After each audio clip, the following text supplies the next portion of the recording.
Right before this presentation, I was told that it would be great for me to make this presentation in English. At first, this presentation was supposed to be conducted in only Korean, but from the very beginning, I would like to talk about what I'm going to say in English. From my vantage point of view, looking at the students I'm teaching in my classes, 제가 영어를 쓰니까 지금 분위기가 조금 안 좋아지고 있는데 많이 놀라셨죠? 이 방법은 제가 아이들을 가르치면서 새로운 아이들이 제 교실에 들어왔을 때 막 한국말 잘 못해 막 그러면서 아이들에게 관심을 받고 싶을 때 쓰는 방법이거든요. 오늘 설명회 시작에 앞서서 어머님들의 관심을 좀 끌어보고자 관심 받고 싶어서 처음 시작을 영어로 시작을 좀 해봤습니다. 정식으로 인사드리겠습니다. ERS 학원 중등부 영어과 원장 임현수라고 합니다. 반갑습니다. 이 설명회에 앞서서요, 아이들이 대치동에 있는 많은 영어학원들에 다닙니다. 지금 영어학원에 다니고 있는 아이들도 많이 있을 텐데 제가 어머님들에게 묻고 싶은 이야기는 딱 한 가지입니다. 과연 우리 중학교에 다니고 있는 우리 아이들이 무엇 때문에 영어 공부를 하고 있는 것인가? 또는 무엇을 목표로 영어 공부를 하고 있는 건가요? 제가 정답을 화면에 적어놨습니다. 가장 크게 수능이죠. 아이들은 수능 시험을 잘 보기 위해서 영어 공부를 하는 겁니다. 그런데 중학교 아이들은 상대적으로 선택권이 굉장히 많아요. 토플을 해도 되고요. 탭스를 공부할 수도 있고, 어떤 아이들은 미국 교과서나 디베이트 학원에 다닙니다. 또는 리딩만 전문으로 가르치는 학원을 다니기도 합니다. 그러다가 고등학생이 되는 순간부터 아이들의 공부 학습 모드는 180도 바뀌어버립니다. 갑자기 수능 모드로 바뀌어버려요. 이걸 중학교 때부터 할 수 있다면 조금 더 점수를 끌어올릴 수 있을 텐데 하는 생각이 듭니다. 제가 대치동에서 8년째 지금 아이들을 가르치고 있습니다. 가르치면서 수많은 공부 잘하는 아이들을 보아왔는데요. 중학교 1학년, 2학년, 3학년을 거치면서 특히 3학년 초 또는 3학년 말이 되는 시점까지 아이들이 고등학교 2학년 수능이나 아니면 3학년 수능 모의고사를 봤을 때 대충 1등급에 가까운 점수를 받는 아이들이 수능 시험에서 좋은 점수를 받았습니다. 1등급을 받았습니다. 더더군다나 올해 중3이 되는 아이들, 그러니까 2017학년도부터는 아이들의 공부량이 더 늘어나게 되죠. 한국사 인증시험이라는 것을 봐야 됩니다. 그리고 고등학교 올라가게 되면요, 수학도 공부해야 되고, 그리고 여러 가지 탐구 과목들 때문에 아이들의 어깨는 더욱더 무거워집니다. 올해 수능 굉장히 어려웠죠? 굉장히 어려웠습니다. 굉장히 유명하신 한 인간 강사가 나와서 인터넷상에서 이런 말씀도 하셨어요. 올해 수능을 제가 풀어봤는데요. 저는 제가 풀 수 없는 문제가 2문제나 나왔었습니다. 그 정도로 난이도가 높았습니다. 그런데 다행히도 2015학년도 수능은 조금 쉬워질 거라고 합니다. 그러면 우리 아이들은 이제 영어 공부를 좀 덜 해도 되는 걸까요? 아니죠. 아이들에게 있어서 그 체력 난이도는 크게 떨어지지 않을 것 같습니다. 올해 수능과 작년의 수능이 굉장히 어려웠기 때문에 그것보다는 조금 낮추겠다는 이야기입니다. 수능 한 해 응시자 수를 혹시 알고 계시나요? 몇 명 정도 되죠? 60만 명이 넘어요. 60만 명이 넘는 아이들을 줄을 세우려다 보면 영어는 당연히 좀 높은 수준에 초점이 맞춰질 수밖에 없는 거죠. 그게 아이들이 공부하는 첫 번째 목표입니다. 수능. 그리고 좀 더 현실적으로 바라봤을 때 아이들이 영어를 공부하는 두 번째 목표는 내신입니다. 바로 목전에 바로 시험이 있습니다. 그죠? 중간고사, 기말고사가 중학교 6개 학기에 걸쳐서 12번이나 준비되어 있습니다. 사실 이 내신의 중요성은 아무리 강조해도 지나치지 않다. 좀 영어식 표현으로 그렇게 말씀드릴 수 있을 것 같은데, 아이들이 학교에서 영어 수업을 들을 때 혹은 학원에서 영어 수업을 들을 때 어머님들은 열심히 들을 거라고 기대를 하고 계시죠. 아이들이 100% 영어 수업에 집중하는 경우는 많지 않습니다. 수업을 듣다 보면 좀 졸릴 때도 있고요. 특히 문법 수업에는 좀 좋을 때도 있습니다. 또는 수업이 듣기 싫을 때도 있고 숙제를 안 해올 때도 있죠. 아이들이 자발적으로 영어에 집중해서 공부하는 유일한 시간이 있습니다. 그때가 바로 이 내신 시간입니다. 중학교 1학년 때부터 중학교 3학년 때까지 나오는 모든 문법을 총정리해보면 아이들이 실질적으로 고등학교 들어서 배워야 되는 모든 문법이 다 들어있음을 알 수가 있습니다. 실질적으로 아이들은 내신 기간에 영어가 굉장히 세집니다. 내신 관련해서 한 가지 더 말씀을 드리면 올해부터 좀 바뀐 내용이 있어요. 외고와 국제고를 생각하시는 어머님들은 좀 눈여겨보셔야 되는 부분인데 외고와 국제고 입시가 조금 바뀌었죠. 작년까지는 중학교 2학년, 3학년 성적만을 가지고 절대평가로 평가를 받다면 올해부터는 중학교 2학년 영어는 절대평가로 그리고 중학교 3학년 영어는 이제 9등급 상대평가제로 평가를 하게 됩니다. 절대평가가 하나 더 들어갔기 때문에 아이들의 영어 공부가 좀 더 수월해진 게 아니냐라고 물으실 수도 있을 것 같아요. 그런데 지금 중학교 3학년이 되는 아이들에게는요, 이게 엄청난 부담일 수밖에 없어요. 특히나 외고나 국제고를 생각하고 있다면 3학년 한 개 학년으로 아이들이 영어를 평가받는 거나 마찬가지거든요. 실질적인 경쟁은 3학년 때 이루어지게 됩니다. 그리고 가장 아래 부분에 보시면 자유학기 참여자 학교는 해당 학기를 제외한 나머지 학기 학년 점수를 합산해서 계산하겠다라고 나와 있죠. 이 자유학기제에 대해서 모르시는 어머님들이 좀 계셔서 약간의 말씀을 덧붙이자면 올해부터 박근혜 정부가 들어서 자유학기제라는 게 실시가 됐습니다. 그 북유럽의 어느 국가에서 1970년대에 시작되었던 그 교환학년제인가요? 하는 제도를 따라한 제도라고 볼 수 있는데 특징은 중학교 6개 학기 중에 1개 학기를 골라서 그 1개 학기 동안은 중간고사와 기말고사를 보지 않는다. 그게 골자입니다. 그래서 꾀하고자 하는 바는 아이들이 그 학기 동안에 향후 무엇을 해야 할지 진로 탐색의 기회를 갖고 조금 더 여유를 갖는 시간을 주자 하는 게 본래 취지죠. 그게 본래 취지인데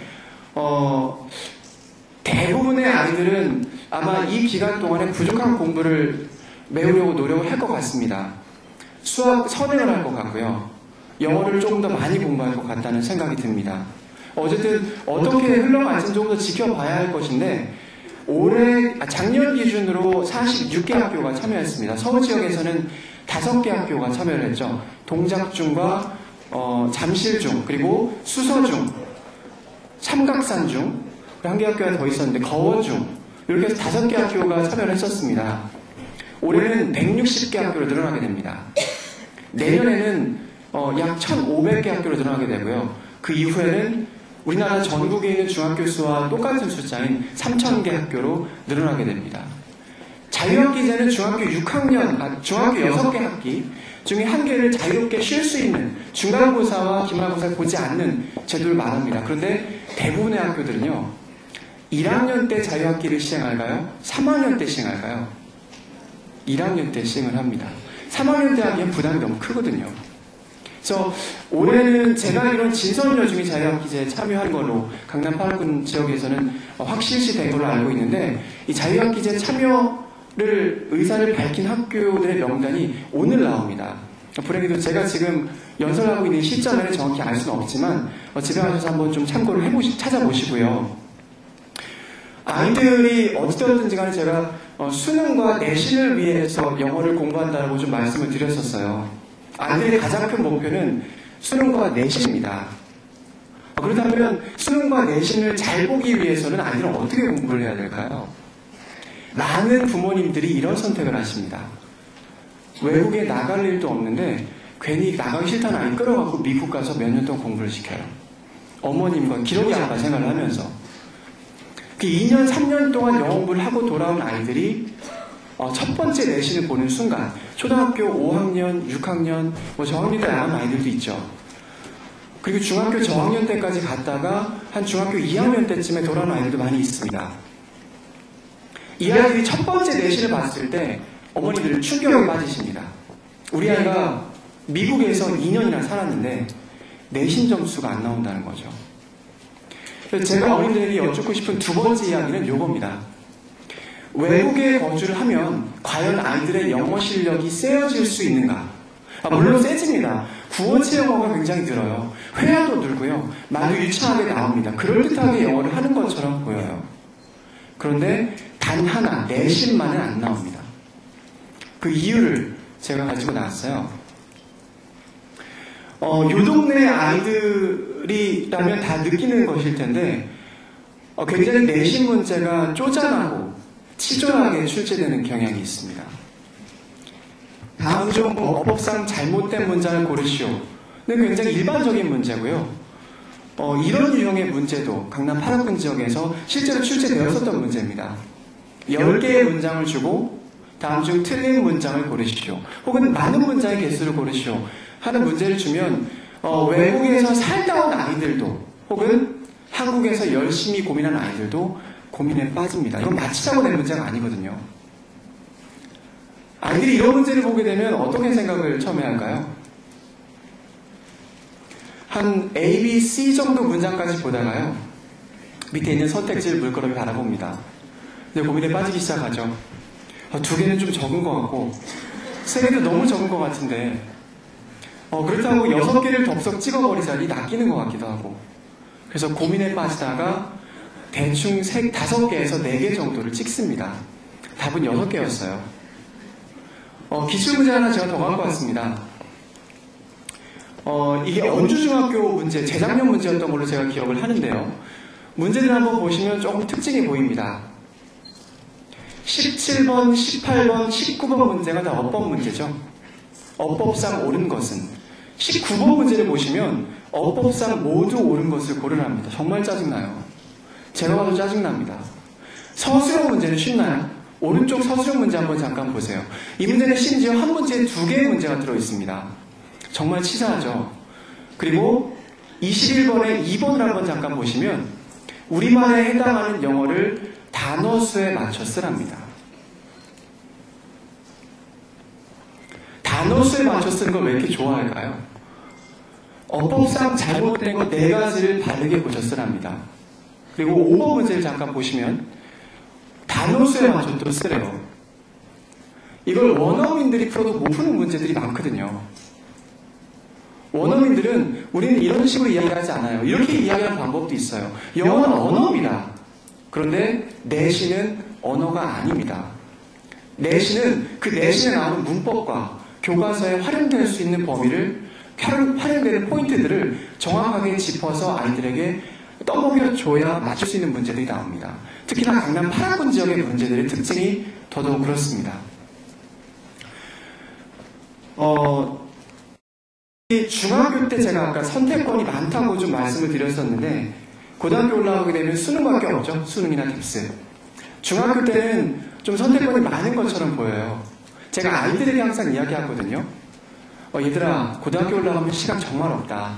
중학교 1학년, 2학년, 3학년 때 영어 공부를 어느 정도 끝내놔야 고등학교 올라가서 편해진단다. 정말로 그렇습니다. 3학년 때까지 수능 외국어 영어 봤을 때 어느 정도 점수가 나오는 아이들이 1등급 찍었어요. 어머님들만 굉장히 어려우십니다. 아이들은 제가 아까 굉장히 유창하게 처음에 시작을 할 때 영어로 말을 했죠. 아이들은 유창하게 말하는데 별로 관심이 없습니다. 제가 수업 시간에 영어를 쓰면요. 아까 어머님들처럼 분위기가 안 좋아져요. 실질적으로 아이들이 다니는 학원들의 종류를 보면요. 이렇게 여기 나와 있는 것처럼 미국 교과서라든지 아니면 스피킹 학원이나 디베이트 학원 또는 토플 학원에 보내기를 시작을 하십니다. 그래서 중학교 한 저학년 때까지는 스피킹, 디베이트, 토플 미국 교과서를 보냅니다. 이 학원들의 특징이 뭐죠?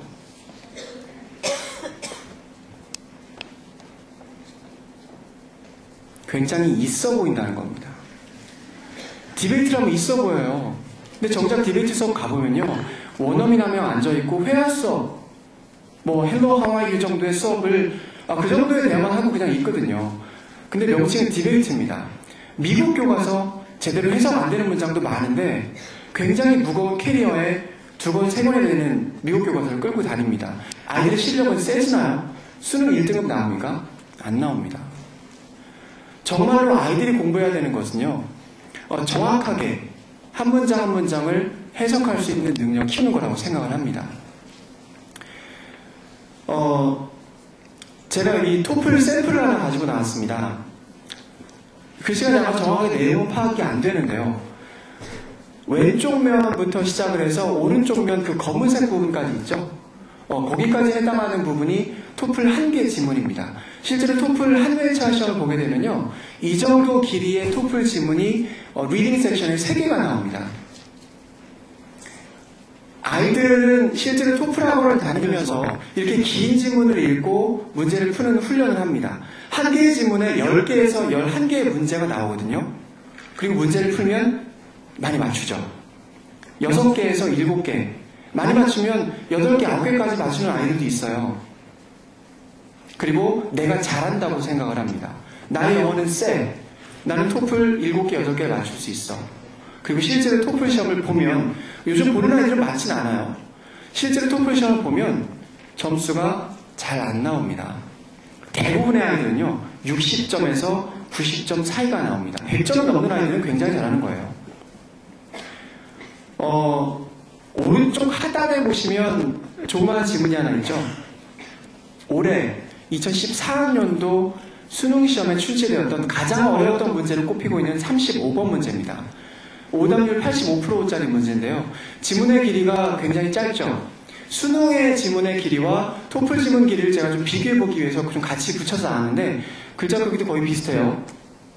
어머니들이 생각하시기에 이 긴 지문을 읽는 토플이 수능 지문을 읽는 토플과 비교해보았을 때 어떤 것이 더 어려워 보이시나요? 아니면 어떤 것이 더 고급 영어라고 생각되세요? 일단 있어 보이는 것은 토플이 훨씬 있어 보입니다. 굉장히 지문도 많고 이걸 읽을 수 있다면 영어를 잘하는 것처럼 보여요. 또 문제도 대충 풉니다. 아이들이 이 두 지문 중에 훨씬 더 큰 어려움을 겪는 유형의 지문은 수능 유형의 지문입니다. 지금까지 우리 아이들은요, 굉장히 긴 지문을 읽고 한 문장을 읽고 해석이 안 됐을 때 두 번째 문장으로 넘어가면 대강의 문단의 의미를 파악할 수 있는 대강의 의미를 유추하는 능력만을 키워왔습니다. 그랬던 아이들이 고등학교 올라가면서부터 수능을 접하게 되면 그렇게 짧은 유형, 지문의 글의 호흡이 짧은 유형의 지문을 접하게 되다 보면 이런 유형의 지문은 첫 번째 문장 읽다가 해석이 안 되면 두 번째 문장으로 가도 해석이 안 되거든요. 정확하게 한 문장 한 문장이 해석이 되어야 해석이 되는 문제들입니다. 정확성을 좀 더 강조드리고 싶고요. 그리고 두 번째로 어머니들께 제가 그 토플과 수능을 비교드리면서 말씀드린 이야기가 또 하나 있습니다. 제가 지금 3개의 키워드를 화면에 적어놨습니다. 다독과 속독과 정독이 있습니다. 이거는 비단 우리말을 공부할 때도 적용되는, 우리말을 공부할 때 적용되는 것뿐만 아니라 영어를 공부할 때 적용되는 부분인데, 이 3가지 포인트 중에서, 3가지 독서 방법 중에서 중요하다고 생각되는 리딩 방법이 있다면 어떤 게 있을까요? 말씀을 정독이라고들 하시는데, 실질적으로 우리 아이들이 지금까지 영어 공부를 해온 방법을 보면요, 바로 이 순서였어요. 다독, 그리고 속독, 그리고 맨 마지막이 정독이었습니다. 무조건 많이 읽히고 이해도 되지 않는데 있어 보이는 지문, 있어 보이는 텍스트, 있어 보이는 타이틀, 디베이트, 미국 교과서, 토플, 심지어는 SAT 학원까지 다니는데요. 아이들은 이해가 되지 않는 문장들을 넘기면서 그 중에 혹시나 내가 해석되는 문장이 하나 걸리면 그걸 붙들고 문제를 풉니다. 그러다가 수능 시험을 맞이하게 되는 거죠. 제가 토플에 관해서 좀 말씀드리기 위해서 하나 좀 자료를 좀 찾아왔어요. 미국의 그 American Exam Services라고 하는 사설 토플 업체입니다. 좀 큰 업체인데 이 업체에 가서 이 토플에 관련된 정보를 보시면 아래 부분에 빨간색으로 대학 명칭이 나와 있고 이 대학에서 요구하는 토플 점수가 언급이 되어 있습니다. 여러분들이 어머니들이 가장 잘 아시는 세계 대학의 명칭을 제가 좀 뽑아왔는데 가장 위에 프린스턴 대학이 있죠. 토플 점수가 여기 가장 오른쪽에 보시면 108점이라고 나와 있습니다. 108점이 넘으면 지원이 가능하답니다. 미국에서 1위를 달린 대학입니다. 두 번째 대학은 어머님이 잘 아시는 하버드나 그리고 예일 대학교도 토플 점수, 요강 점수가 100점밖에 안 되네요. 우리 아이 토플 점수가 90점이니까 이제 10점만 올리면 하버드 갈 수 있습니다. 라고 생각을 하신다면 잘못된 판단입니다. 가장 위에 뭐라고 써있죠? 파란색으로 된 내부 박스안에 보시면 토플 스코어하고 미니멈 스코어 required by admissions, 입학을 하는 데 있어서 요구받는 최저 점수라는 얘기죠. 토플은 미국 학생들이 보는 시험인가요? 아닌가요? 미국 학생들은 토플을 안 봐요. 외국권에서 공부하는 학생들이 미국에서 수학하는 데 있어서 요구되는 최저 어학 능력을 평가하기 위한 시험입니다. 토플 점수만으로 들어갈 수 있는 대학이 있어요. 있기는. 미국에. 소위 말하는 커뮤니티 칼리지라고 해서 돈만 내면 들어갈 수 있는 대학들이 있습니다. 미국의 대학 수가 2만 개가 넘는데요. 그 중에 정말 이름 없는 커뮤니티 칼리지만 들어갈 수 있습니다. 미국 대학 들어가기 위해서는 토플 점수뿐만 아니라 최저 점수를 말하는 것이고요. 주요 100개 대학에서는 대부분이 SAT 1 점수를 요구합니다.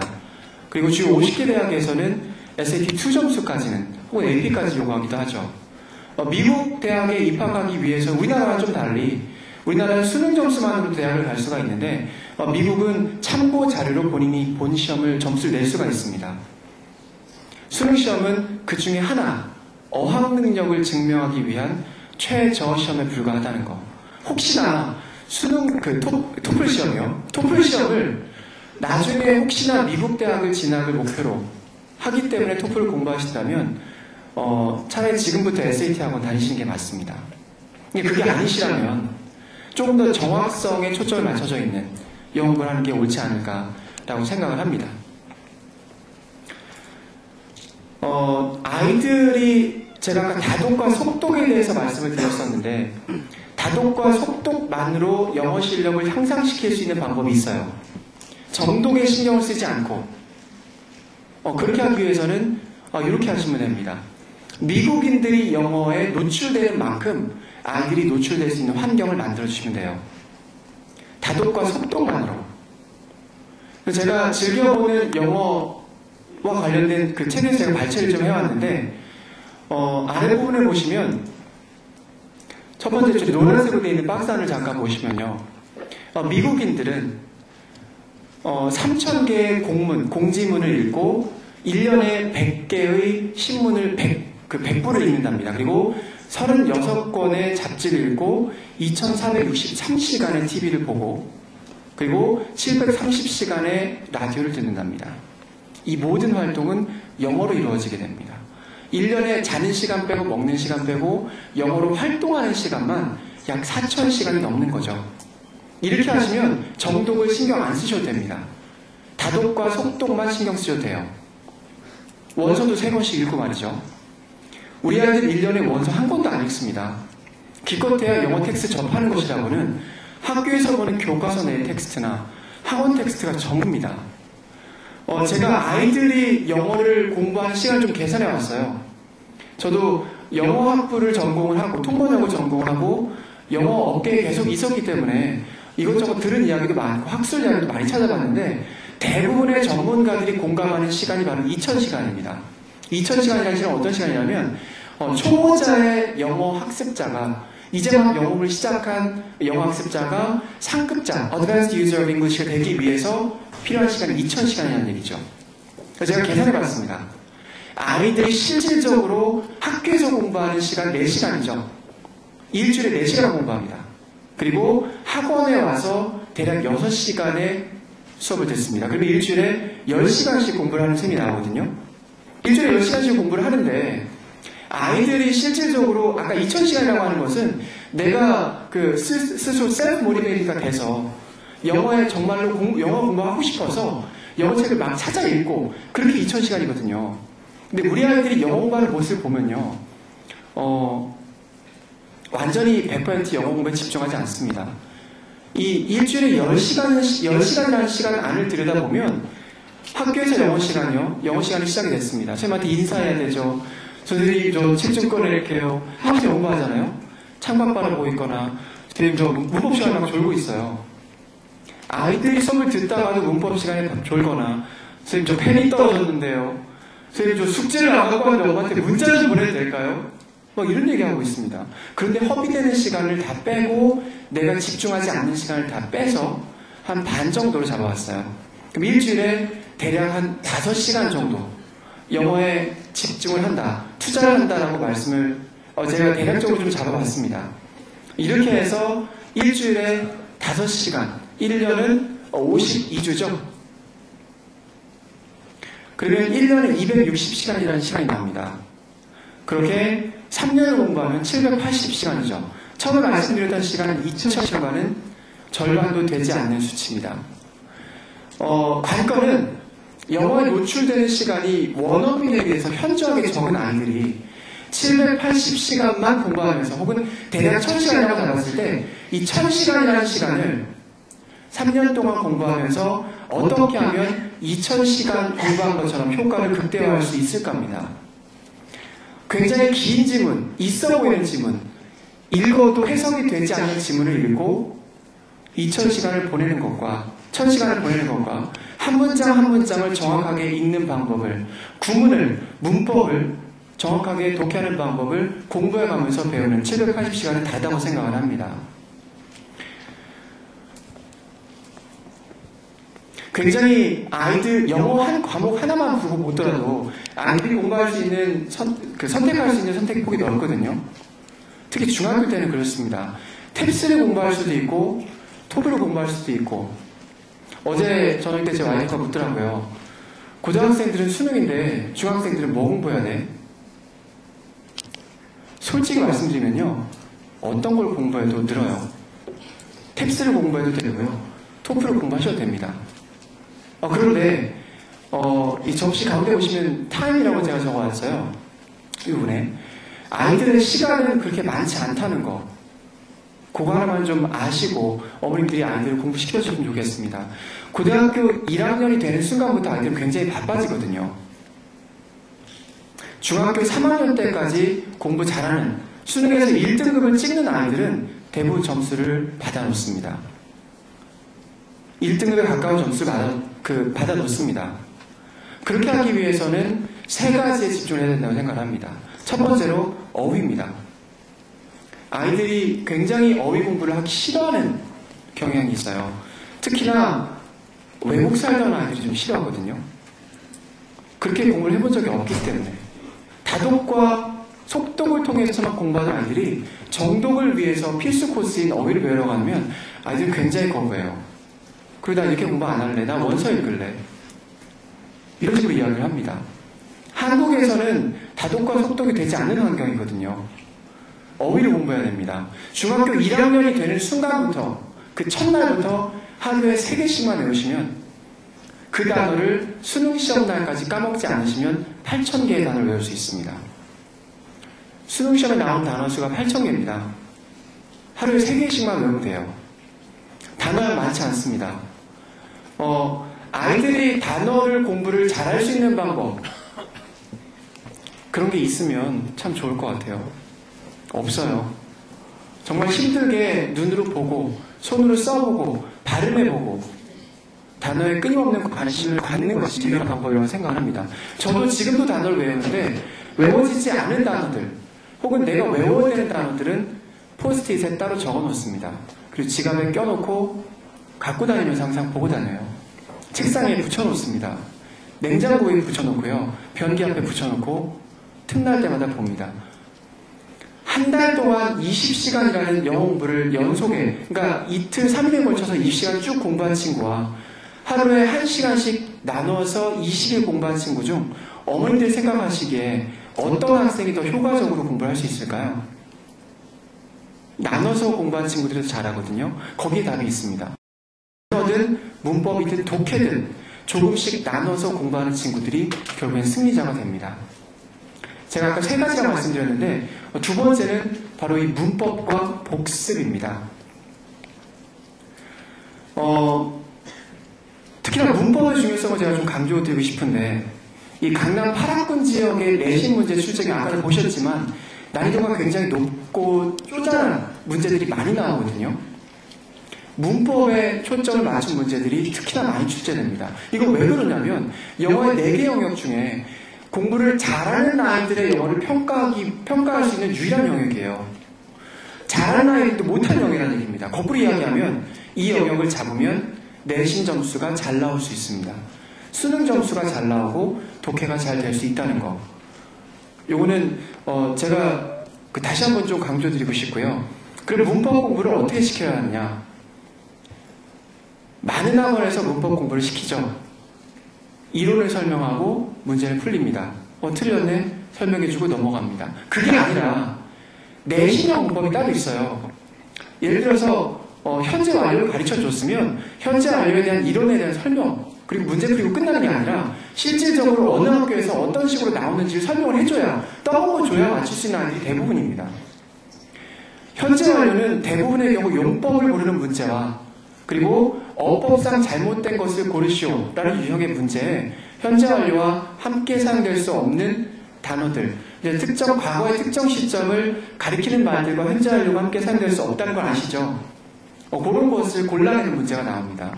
이걸 찝어줘도 못 맞추는 아이들이 많거든요. 그 문제를 보여줘야 됩니다. 보여주고 이게 이래서 틀렸어 라고 꼼꼼하게 짚어줘야 내신 문제 한 문제를 맞출 수 있습니다. 그냥 문법 수업 듣는다고 성적이 세지지 않는 게 이 동네 내신입니다. 이 부분은 제가 정말 강조드리고 싶었어요. 그리고 두 번째는 복습입니다. 설명자료 맨 앞부분에 보시면 제가 유정예계라고 쓴 이제 글이 있어요. 지금 펴오시지는 않으셔도 되는데 나중에 한번 읽어보시고요. 작년에 저희 반에서 이제 중3 리카이드 반에서 수업을 들었던 친구거든요. 안유정이라고 이름도 까먹지 않습니다. 지금 고등학교 1학년 리카이드 반 최고반에서 수업을 듣고 있어요. 근데 놀라운 사실은 이 친구가 우리 학원 처음 들어왔을 때 중학교 1학년 때 입학했을 때 가장 최저 레벨로 들어왔다는 거죠. 굉장히 잘하고 열심히 하고 있다고 하더라고요.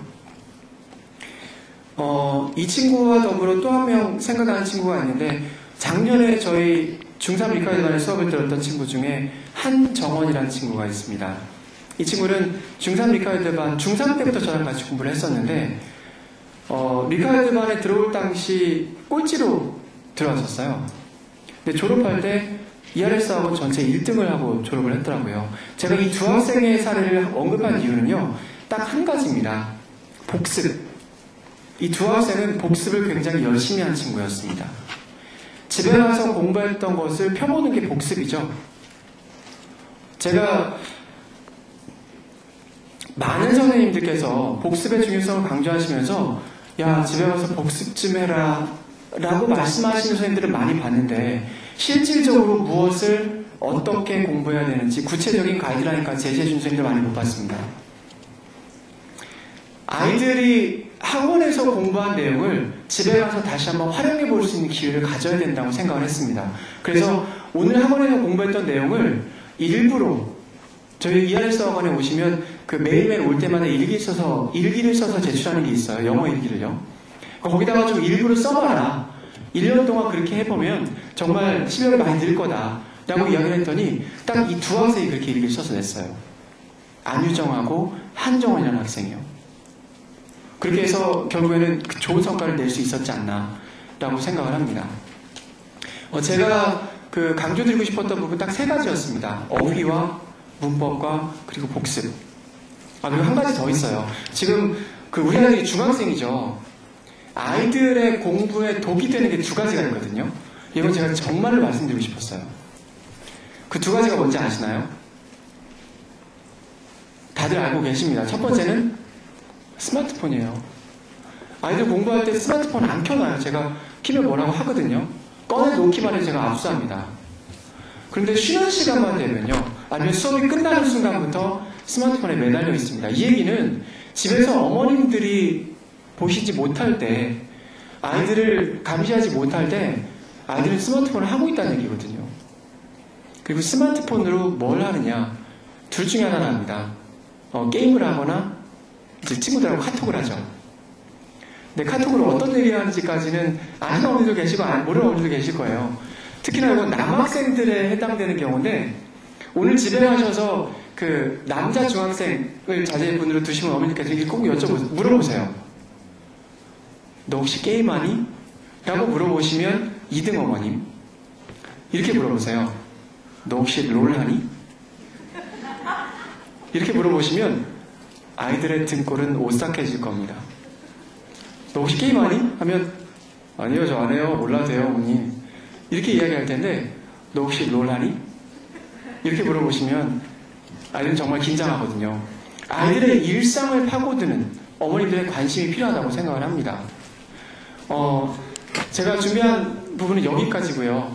아이들이 대치동에서 특히 중학생일 때는 선택할 수 있는 선택의 폭이 넓어서 토플을 하는 학생도 있고 디베이트 학원을 다니는 학생들도 있고 하지만 특히나 올해 중학생이 된 아이들 그리고 자유학기제도 그렇고 그리고 중학교 3학년이 된 아이들 한국사 시험이 들어가죠. 굉장히 시간이 촉박해지고 있습니다. 고등학생이 되는 순간부터 수학과 탐구 과목에 떠밀려서 영어는 뒷전이에요. 나중에 2등급, 3등급 나오면 눈에서 피눈물 납니다. 중학교 때부터 아이들이 해야 하는 공부를 시켜야 한다고 생각을 합니다. 제가 준비한 부분 모두 여기까지만 하고 마치겠습니다. 나머지 설명회 재밌게 들으시고요. 다음에 또 저희가 소규모 설명회가 준비가 돼 있거든요. 이번 주 금요일 날 11시하고 2시에 마련되어 있습니다. 이제 나가시면서 소규모 설명회 신청서를 받아요. 제가 이 자리에서 말씀드리지 못했던 세세한 부분이라든지 학습법에 대해서 좀 자세하게 설명을 드린 자리니까 나가시면 신청해 주시면 감사하겠습니다. 여기까지만 하겠습니다. ERS 학원 중등부역과 원장 임현수였습니다. 감사합니다. 안녕하세요. 깊은 생각에서 과학 강의를 맡고 있는 정원이라고 합니다. 반갑습니다. 저는 지금 현재 깊은 생각에서 과학 대표 강사를 맡고 있고요. 그 다음에 이제 여러분들이 서점에 가서 보시게 될 올리드 중앙과학의 이제 모든 부분을 집필을 했고요. 그 다음에 올리드 고등과학과 지구과학의 검토위원을 맡고 있습니다. 그래서 간단한 소개는 여기까지 하고요. 이제 바로 과학 과목에 대해서 설명드리도록 하겠습니다. 자, 여기에 오신 많은 분들이 이제 초등학교 6학년이나 중학교 1, 2, 3학년 학부모님들이실 거라고 생각이 드는데요. 중학교 과학 학습이 왜 중요하고 왜 중학교 때 과학을 공부를 꼭 해야 하는지 바빠 죽겠는데 그거에 대해서 한번 제가 말씀을 드리도록 하겠습니다. 자, 첫 번째 항목을 보시면요. 상위권 대학을 위한 필수 과목이다. 과학 탐구는 매우 중요하다. 이러한 부분이 나와 있는데요. 실제로 많은 이과 학생들이 수능에서 특히 최상위권 학생들은 국영수에서는 다 1등급을 받습니다. 그런데 그렇게 1등급을 받은 학생들이 내년에 재수를 한대요. 그런 학생들이 굉장히 많고 실제로 이 대치동 주변에 있는 많은 학교에서 이제 담임을 맡고 있는 선생님들의 얘기를 들어보면 우리 반은 반이 재수를 한다느니 3분의 2가 재수를 한다느니 이런 말씀들을 많이 하십니다. 근데 이러한 현상이 일어나게 되는 이유는 뭐냐면요. 아이들이 3월, 6월, 9월 이제 모의평가를 고3 때 보게 되는데 한 6월 정도 되면 이제 자신을 점검하고 9월 정도 때 보는 모의평가의 경우에는 9월 모의평가의 성적이 내 수능 성적이다 라고 생각을 합니다. 그러면서 아이들이 국영수는 쭉 해오다가 과학탐구 공부를 언제 시작하냐면 많은 학생들이 6월 달에 시작합니다. 고2 6월이 아니라 고3 6월입니다. 그러다 보니까 과학 탐구, 과학 과목들에 대한 이제 공부가 아무래도 너무나 단시간에 이루어지고 깊이 있지 않게 이루어진다라는 이제 단점이 있게 되겠는데요. 그러다 보니까 이제 고등학교 때 가서 과학을 잘 하고 이제 수능 시험에서 과학 탐구를 잘 보기 위해서는 이제 어떻게 대비해야 하느냐. 지금 학생들의 교육 과정을 살펴볼 필요가 있는데요. 현재 학생들은 제가 학교 다닐 때와 다르게 즉 6차 교육과정과 다르게 고등학교 1학년 때 배우는 과학 과목이 있기는 하지만 예전과 다릅니다. 전에는요 중학교 때까지 팽팽 놀다가 고등학교 1학년 때 딱 가서 지금부터 이제 공부 좀 해야지 하고 공통과학이라고 하는 고등과학을 열심히 공부를 합니다. 그렇게 해서 뭔가 중학교와 고등학교 사이에 이 완충 과목이 존재를 했었는데요. 이 현재의 중학생들은요, 중학교 때 과학을 공부하고 고등학교 1학년이 딱 되는 순간 학교마다 다 다릅니다. 아이들이 저한테 많이 물어봐요. 선생님, 저 고등학교 가면 뭐 배워요?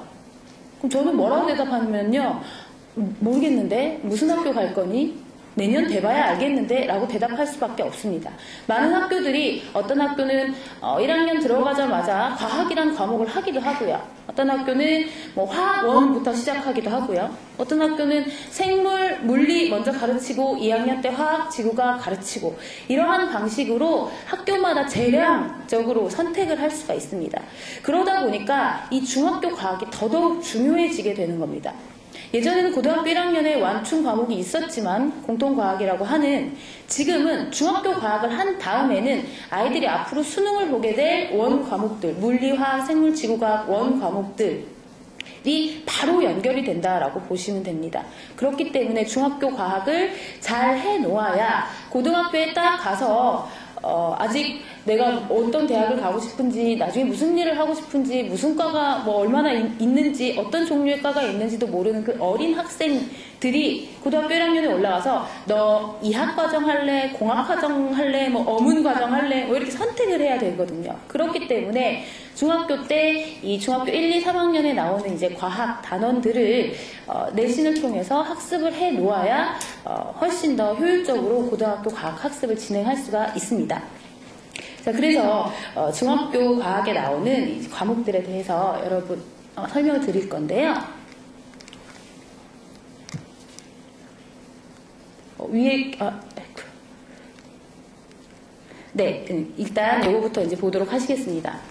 지금 왼쪽부터 보셔야 되는데요. 왼쪽에 있는 문제는 중학교 2학년에 나오는 시험 문제입니다. 내신에 이제 출제되었던 문제인데요. 중학교 1학년 때 분자라는 개념을 배우고 나서 아이들이 분자 모형이 어떻게 되고 분자식이 어떻게 되고 화학식이 어떻게 되는지 이런 것들에 대한 학습을 합니다.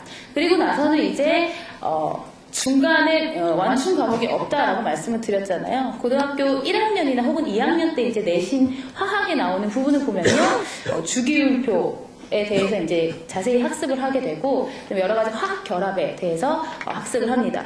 그러면 이제 여기서 저희가 이제 봐야 될 부분들은 고2 내신 화학에서 나오는 저러한 주기율표나 공유결합 이러한 것들이 중학교 2학년 때 배우는 분자라는 개념, 그 다음에 이제 화합물이라는 개념이 없으면, 그게 머릿속에 없으면 이해하기 매우 힘들다라는 부분입니다. 그 다음에 이러한 부분들이 수능에서는 어떤 식으로 출제가 되느냐, 문제만 딱 봐도 두세 줄짜리 문제와는 좀 많이 다르죠. 여러 가지 이제 자료를 해석해야 하고 조금 더 이제 심화하고 확장되는 문제로 출제가 이렇게 되게 되는데요.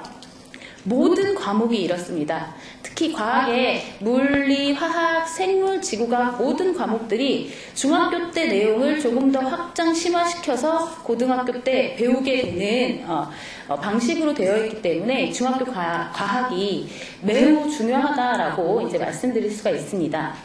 중학교 1학년부터 이제 어떤 과목들을 배우게 되는지, 이제 1학기 중간고사에는 어떤 시험을 보게 되는지 이제 보면요.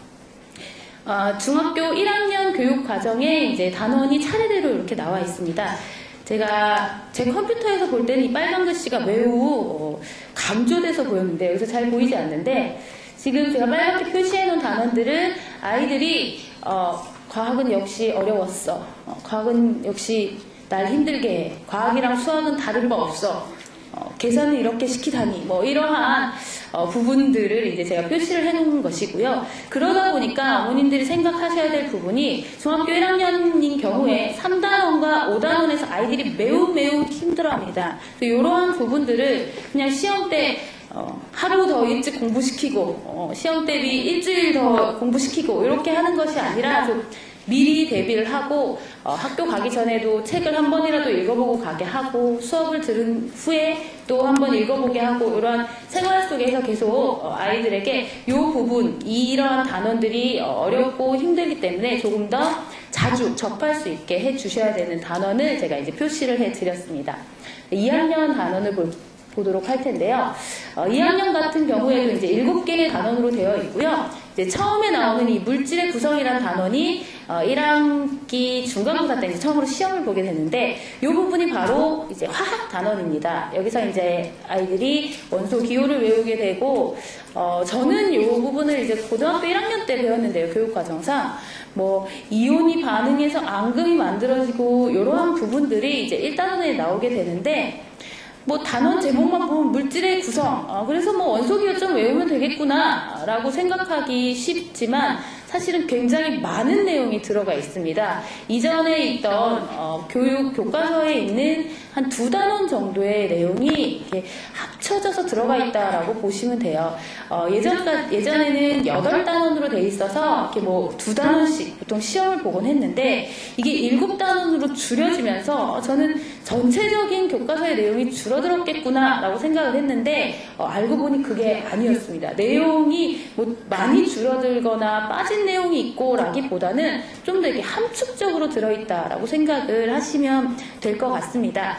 그 다음에 이제 전통적으로 저도 그랬고 뭐 제 사촌 언니도 그랬고 제 동생도 그랬고 중학교 3학년 때 일과 에너지라는 단원을 배웠습니다. 아주 지긋지긋했던 기억이 나는데 그 일과 에너지라는 단원이 뭐 몇 년 만인지는 저도 잘 모르겠어요. 그냥 제가 확실하게 알 수 있는 건 20년은 넘었거든요. 20년 이상 만에 2학년으로 내려오게 됐습니다. 그래서 아이들에게 지금 요 일과 에너지를 가르쳐 보고 있는데요. 중학교 2학년 아이들에게 매우 힘들어합니다. 그래서 이 부분들 특히 중학교 2학년 일과 에너지는 여름방학 이후에 나오는 부분이기 때문에 저 부분은 여름방학을 이용해서 대비를 해 놓는 것이 좋겠습니다.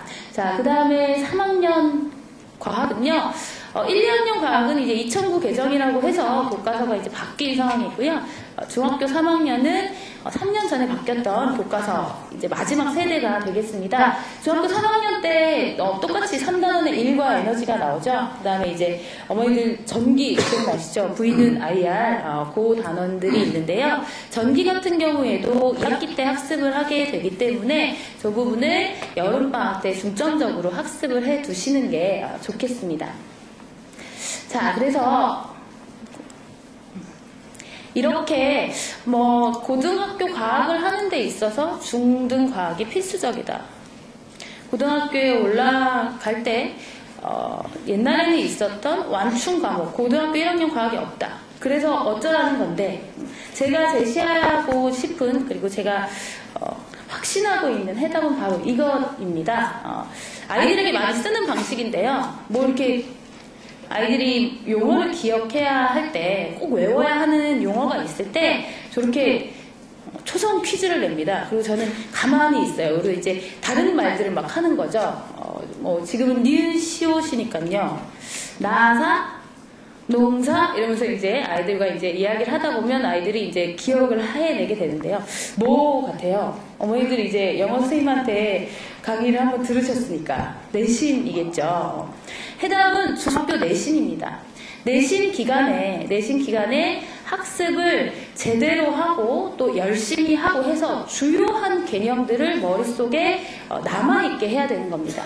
중학교 1학년 때 했던 학습, 그래서 문제 풀었던 것들, 이 모든 것들이 고등학교 2, 3학년 때 기억나지는 않을 겁니다. 하지만 이 내신 과정 동안에 열심히 학습을 하고 힘들게 학습을 하면서 중요한 개념들은 머릿속에 남겨놓아야 된다라는 부분이죠. 그래서 저희 이제 정원과학에서 어떻게 이제 내신을 준비하냐면요.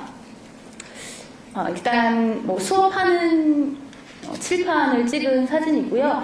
내신 기간 동안 이렇게 이제 설명을 하면서 필기를 하고 하면 아이들은 그냥 문제집에 줄을 치고 뭐 이렇게 하는 게 아니라 아이들은 이러한 제가 이제 종이를 줍니다. 그래서 저는 요걸 갖다가 너만의 교과서라고 부르는데요. 여기에다 이제 필기를 하고 정리를 해서 한 장에 대단원 한 단원 정도를 자기가 제대로 정리할 수 있게 하는 겁니다. 근데 이제 요거를 해보니까요. 지금 보시면 알겠지만 글씨가 굉장히 많죠. 이거 글씨를 굉장히 빨리 쓰는 아이와 이제 수업을 할 때 이렇게 했던 건데요.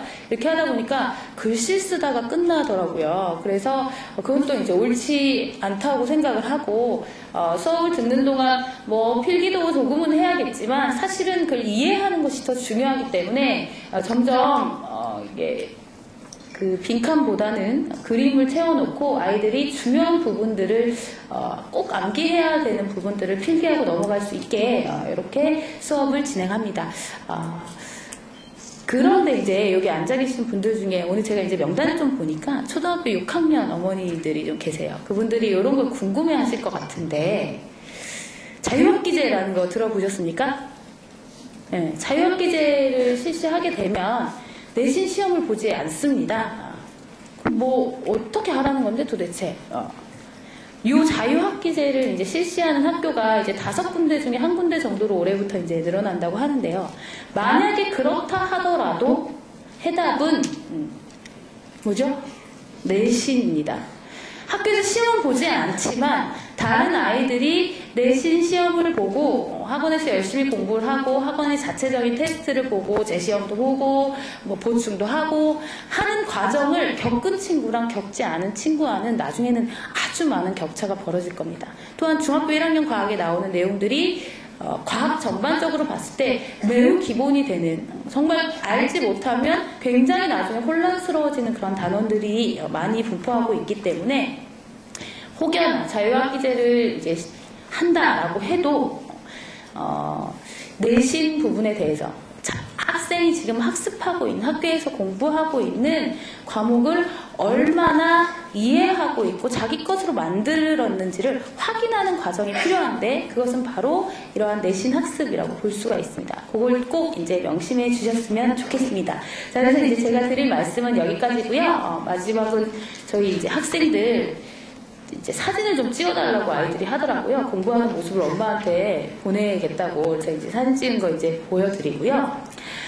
저희 지금 드린 말씀보다 조금 더 자세히 도대체 어떻게 뭐 과학 공부를 해야 되고 어떻게 연결이 되어 있는지 이런 부분들은 소규모 설명회를 통해서 말씀을 드리도록 하겠고요.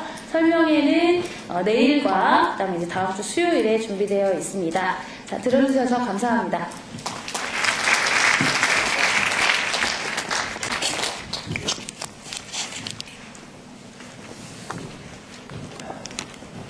예, 반갑습니다.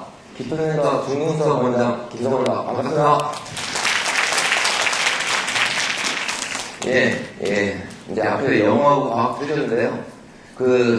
보통 어머니를 보시면 이제 중학교 딱 입학해서 수능 끝날 때까지 제일 어렵게 하는 과목이 수학입니다. 그쵸? 항상, 불안합니다. 옆에서 누구누구는 어디까지 갔다는 말에 불안해하시고. 그쵸? 그래서 오늘은요, 우리 아이들 이제 방학이 끝났습니다. 거의 2주는 이제 끝났는데, 이제 방학 동안에 이제 공부를 좀 했잖아요? 이제 오늘 제가 말씀드릴 건, 그럼 1학기, 우리 아이들은 어떻게 공부할 것인가. 이제 그걸 좀 얘기 드리겠습니다. 그래서, 오늘은요, 일단 어머니들에게 할 얘기는 좀 많지만, 시간 관계상 많이 못 드리겠습니다. 일단 자료집의 첫 페이지 보시면요.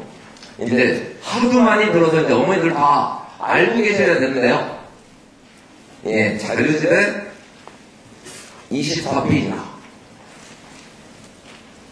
이제 하도 많이 들으셔서 아셔야 되는데, 이 어머니들도 학생하고 똑같습니다. 학생들도 수학할 수 있는 그렇습니다. 한 번 가르쳐요. 다음에 오면, 머리를 도리를 지으면서 배운 적이 없다고 주장합니다. 어머니들도 마찬가지다. 그래서 오늘은요, 일단 얘기는 다시 그 얘기입니다. 고등 수학 과정이 바뀐 건 아시죠? 그래서 그 얘기를 좀 간단히 드리는데요. 일단 교과 과정이 바뀌었다. 그래서 이제 여기 중에서 이제 어머니들이 아직 그 얘기 하시는 건 없을 거예요. 고등 수학 상하 배워요. 작년까지 되게 많았습니다.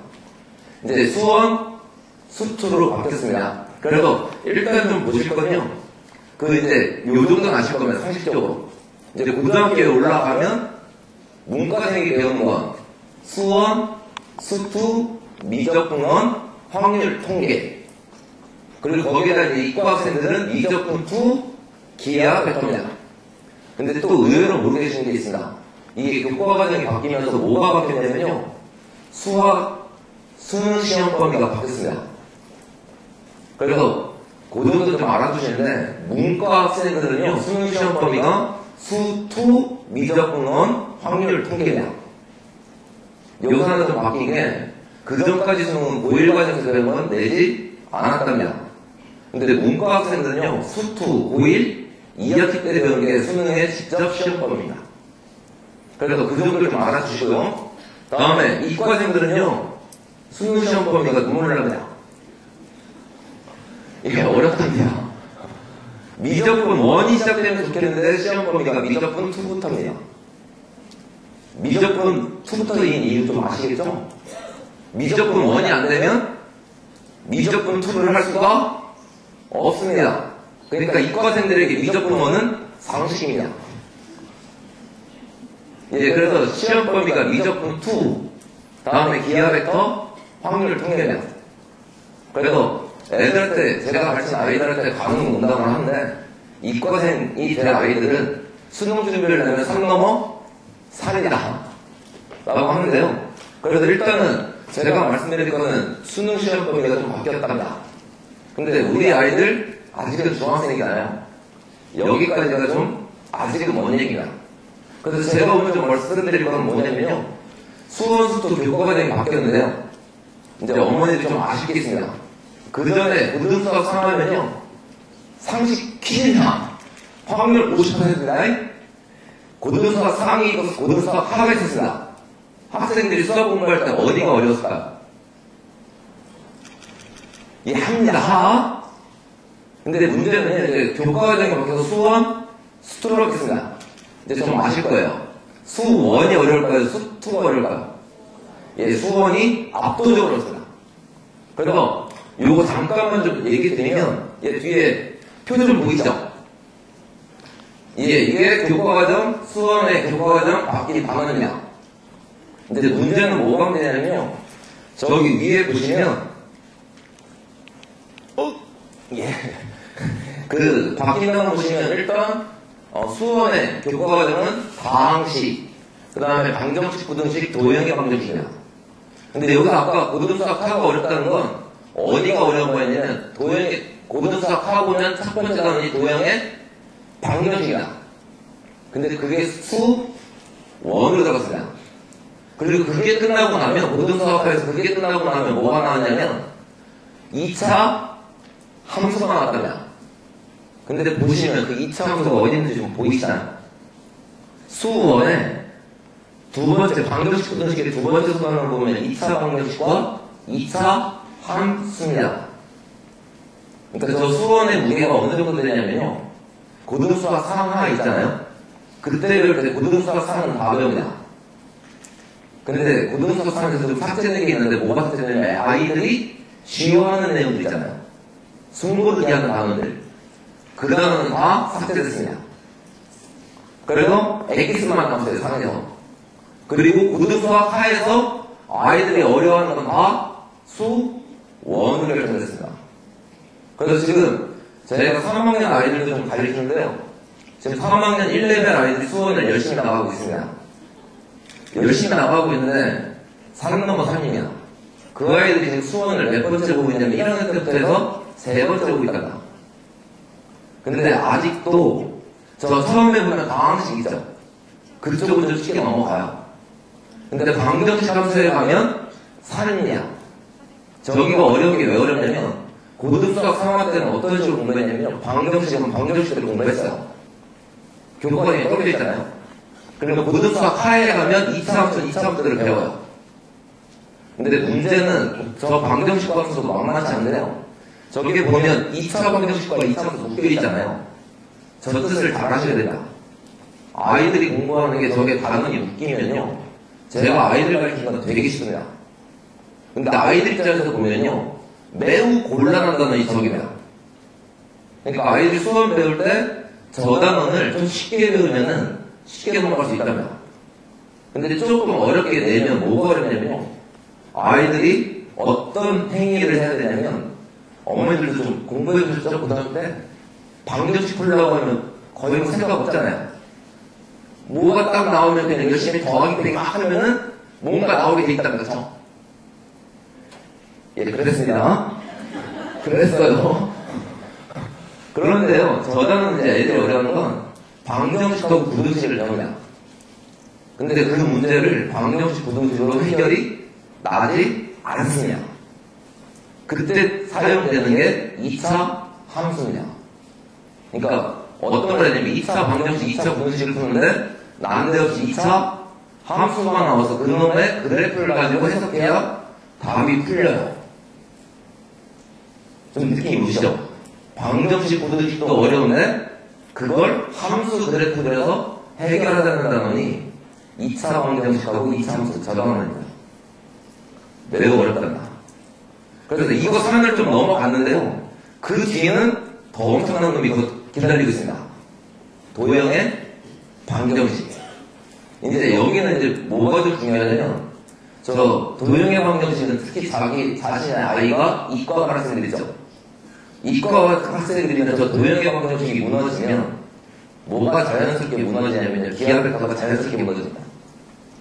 근데 이번에 수능을 좀 봐도 그렇고 기하벡터의 난이도가 조금 올라갔습니다. 그러니까 우리 아이들이 사문행할 때 수험 배울 때 문과 학생이라면요. 저거 내신 정도까지만 잘 넘어가면 됩니다. 그럼 크게 만날 일이 없는데 이과 학생이라면 도형의 방정식을 정말 열심히 잘해야 됩니다. 그래야 나중에 기하벡터 배울 때 뭔가 힘이 된다. 그래서 저 도형의 방정식이 좀 얼마큼 어렵냐면요. 그 방정식하고 함수 앞에서 공부했잖아요. 그거 난이도를 1이라고 치면 도형의 방정식은 약 10점 되냐. 저기가 종합판이에요. 무슨 종합판이냐면 중학교 1, 2학년 때 배웠던 도형들 있잖아요. 그거와 고1 때 배우는 도형이 같이 사용됩니다. 그러니까 아이들 입장에서 뭐가 괴로운가요? 문제 풀 때 이걸 도대체 뭘 써야 풀리는가도 감이 잡히지 않습니다. 그리고 또 하나 문제는요. 도형이 좀 어려운 이유 중에 또 하나는 중학교 1, 2학년 도형 보면 아이들이 문제를 잘 읽지 않습니다. 그쵸? 이유 딱 하나입니다. 문제마다 그림이 있어요. 그 그림에서 모든 조건이 다 써 있습니다. 심지어 어딜 구하라는지 X까지 표시되어 있어요. 그러니까 문제를 읽을 필요가 없답니다. 근데 도형의 방식 가면요. 이상한 사태가 벌어집니다. 분명히 도형 문제 이건 맞는데요. 글씨만 있습니다. 그림은 그거에 없습니다.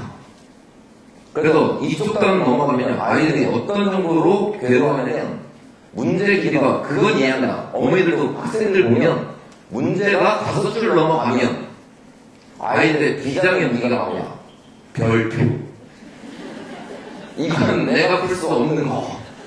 이게 뭔 소리냐. 5줄 넘어가는 거 별표치면 그나마 좀 이해할 수 있습니다. 근데 여기 오면요. 이상한 데서 별표가 나와요. 문제 길이가 1줄 반입니다. 근데 그게 뭔 소리인지 몰라요. 어떤 건지 아시겠나요? 그러니까 1줄 반에서 의미하는 말을 본인이 손으로 직접 그리고 해석해야 된다. 근데 여기서 또 문제 하나가 뭐냐면요. 도형을 그럼 그려야 되잖아요? 근데 여기 있는 학생들도 몇 명 보는데 그 도형 문제 풀 때 아까 제가 말했잖아요. 중학교 도형 풀 때는 그림이 주어지고 조건이 다 주어진다. 그러니까 아이들이 중학교 1, 2학년에서 도형할 때 그려보지 않는답니다. 그러니까 어떤 사태가 벌리냐면 그림을 그리는데 그림이 안 됩니다. 원을 그리는데 원이 호박이에요. 그리고 문제를 풀려고 덤벼들면 풀 수가 없답니다. 그래서 좀 하나 좀 미리 부탁드리거든요. 중학교 1학년 아이들부터 도형을 할 때 필히 연습을 시키셔야 돼요. 저희 반도 시킵니다. 애들이 도형들이 푸는데 공책에다가 그림 그리고 하라고 하면요. 일이 대빨 나와요. 그냥 책에다 풀면 30분 걸리고 그림 그리면 한 2시간 걸리거든요. 처음에는 매우 어렵답니다. 근데 그게 익숙해지잖아요. 책에다 푸는 거나 공책에다 푸는 거나 속도가 비슷합니다. 그러니까 어릴 때부터 그림 그리는 거 있죠. 그걸 미리 시켜놓지 않으시면요. 여기 도형의 방식 공부할 때 그림을 못 그려요. 그럼 그림을 못 그리면 정확한 답을 구할 수가 없답니다. 그러니까 이쪽 단원이 어려운 건요. 그런 게 하나 있고요. 또 하나는 앞에서 방정식하고 부등식 배웠잖아요. 저기서 배운 계산 연산식을 여기서 또 사용해야 돼요. 그러니까 식도 복잡한데 그걸 이용해서 방정식 부등식을 풀어 제끼게 됩니다. 매우 어려운 단원이에요. 그래서 전반적으로 보면요, 그 수원은 갈수록 산이야. 근데 더 중요한 건 뭐가 문제냐면요, 다시 아까 이제 고등학교 가면 뭘 배워야 된다고 했잖아요. 그러면 수원 수투가 다 배웠어요. 그 다음 배워야 될 과목이 뭘까요? 그러면 미적분 원이나 미적분 원에 가면 또 이상한 상태가 오거든요. 식은 곧잘 세워요. 근데 문제는 답을 구하지 못합니다. 그건 또 어디서 또 망가져서 답을 못 구하냐면요, 저 방정식 부등식이죠. 저쪽 단원이 무너지면 앞으로 선행을 계속 해나가면서 식은 세워요. 근데 답은 못 구하는 상황이 펼쳐지냐. 그래서 그때마다 그런 경우가 최악으로 가면 어떤 상태가 되냐면요, 고3쯤 갑니다, 우리 아이가. 근데 수능 기출문제를 풀잖아요. 애가 답을 못 구합니다. 그래서 그런 아이들도 많답니다. 고3 가서 수원을 따로 과외하면서 다시. 그래서 이 수원은요, 특히 이과생이면 수원의 어느 단원 하나라도 구멍이 뚫려 있으면 그 뒤에 선행 나가는 게 거의 무의미합니다. 문과생도 수원에서 방정식 부등식을 제대로 공부 못하면 미적분 배우나 망합니다. 미적분 배워도 뭘 쓰는 건 딱 하나예요. 공식. 혹시 기억하시나요, 어머니들? X제곱 미분하면? 죄송합니다. ES예요, ES. 예, 그런 공식만 머리에 남습니다. 그리고 문제를 못 푼답니다. 예, 그래서 좀 선행을 나가실 때 제가 부탁드리는 건, 수원은 확실히 하셔야 됩니다. 수원이 망가지면 그 뒤의 상태는 암울합니다. 그의 반면에 수투는요, 쉽답니다. 수원의 난이도가 1이면요, 수투의 난이도는 한 0.5쯤 되냐. 일단 책 내용도 간단하고요. 근데 조금 상태가 달라지는 건 현재 중3 올라가는 애들 있죠. 걔네까지는 수투의 첫 번째 단원이 좀 할만해요. 1학년 때도 배웠거든요, 10학년때는. 그리고 명제도 중2 때 살짝 배웠습니다. 그런데 이제 현재 중2 올라가는 아이들 있죠. 거기는 수투의 첫 번째 단원이 매우 어려울 거예요. 집합을 배운 적이 없고요. 그리고 2학년 올라가서 명제를 배워야 되는데 그것도 교과에서 빠졌습니다. 그래서 저 첫 번째 단원이 조금 괴로울 거고요. 다음 두 번째 함수에서는요, 뭐가 있냐면 처음에 함수 1반이 있습니다. 함수 1반, 여기까지가 좀 넘어가는 게 문제인데, 저 함수단에서 함수 1반에 혹시 그 합성함수, 역함수라고 기억나시나요? 예, 오늘 제가 너무 괴롭히는군요. 예, 저 단에서는 합성함수, 역함수 정도를 기억하신 거예요, 아이들이. 그리고 나면 뒤에 수열하고 지소로그 쪽은요, 그렇게 내용이 어렵진 않답니다. 저 내단원이 있잖아요. 등차수열, 등지수열, 수열대학, 수학적 기납법. 저기 세 단원 중에서 어디가 조금 괴로우면 수열대학하고 수학적 기납법이 괴로운데, 여기 괴로움 중에 이유는 하나가 뭐냐면요, 약속의 생소함입니다. 생소함. 그러니까 수열대학 보면은, 그래도 이건 기억나시죠? 시그마. 예, 기억나신다고 좀 해주세요. 예, 시그마의 계산이 나옵니다.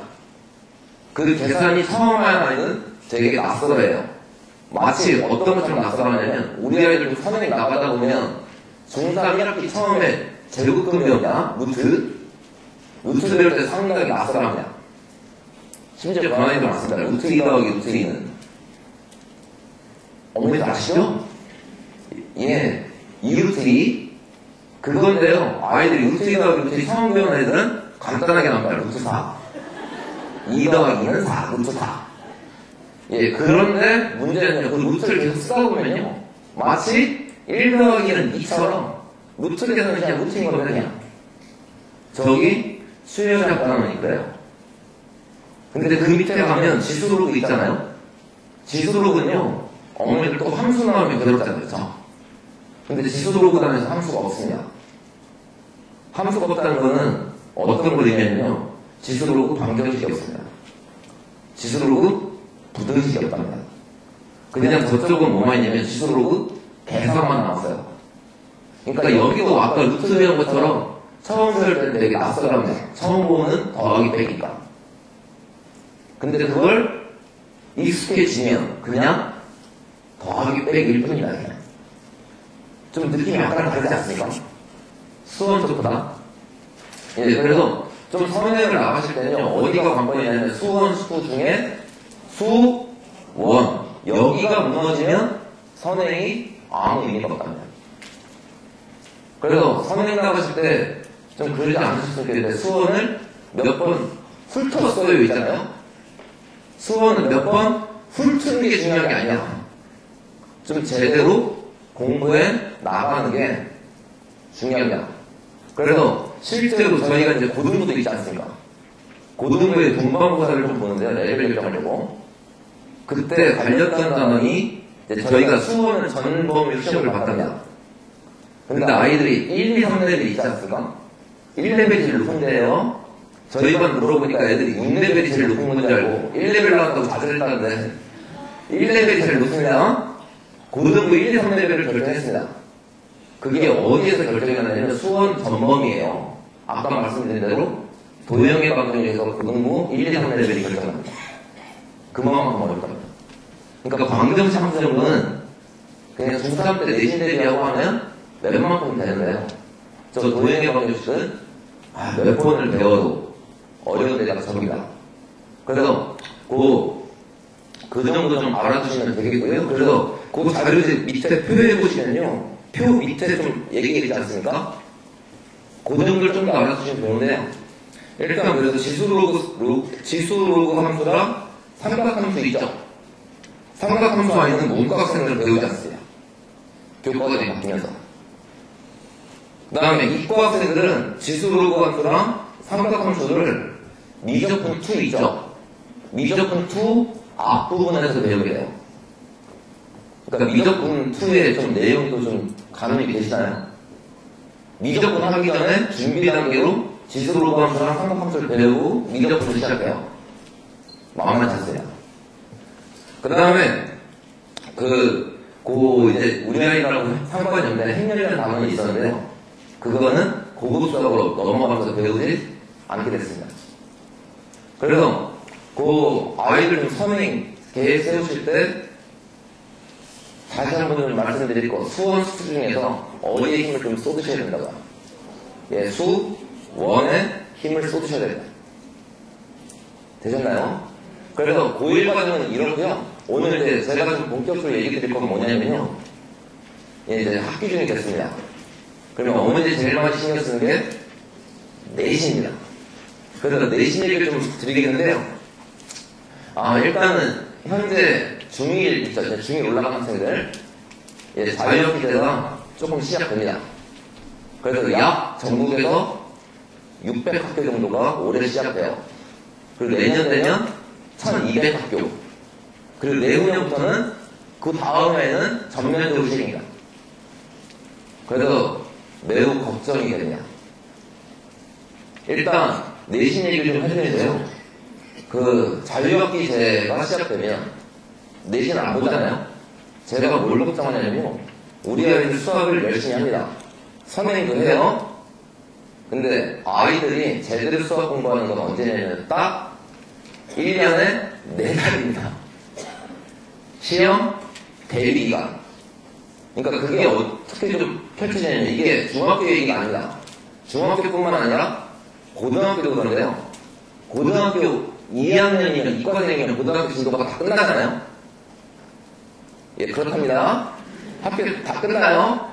근데 그 교육부에서 제재를 해서 그 끝까지를 고2 때 시험 보지 않습니다. 그러니까 기하벡터를 나중에 배웠으면 그건 고3 때 시험 봐요. 그러면 고2 때 기하벡터 배우면 그걸 시험 볼까요, 안 볼까요? 안 보죠. 근데 진도 다 끝났죠. 그럼 고3 올라가면 이제 무슨 수는 실전 문제 풀이합니다. 근데 그때쯤 되면 애들 내신 대비 안 거치잖아요. 고등학생들도. 그러니까 마치 진도를 나가도 진도를 다 나갔잖아요.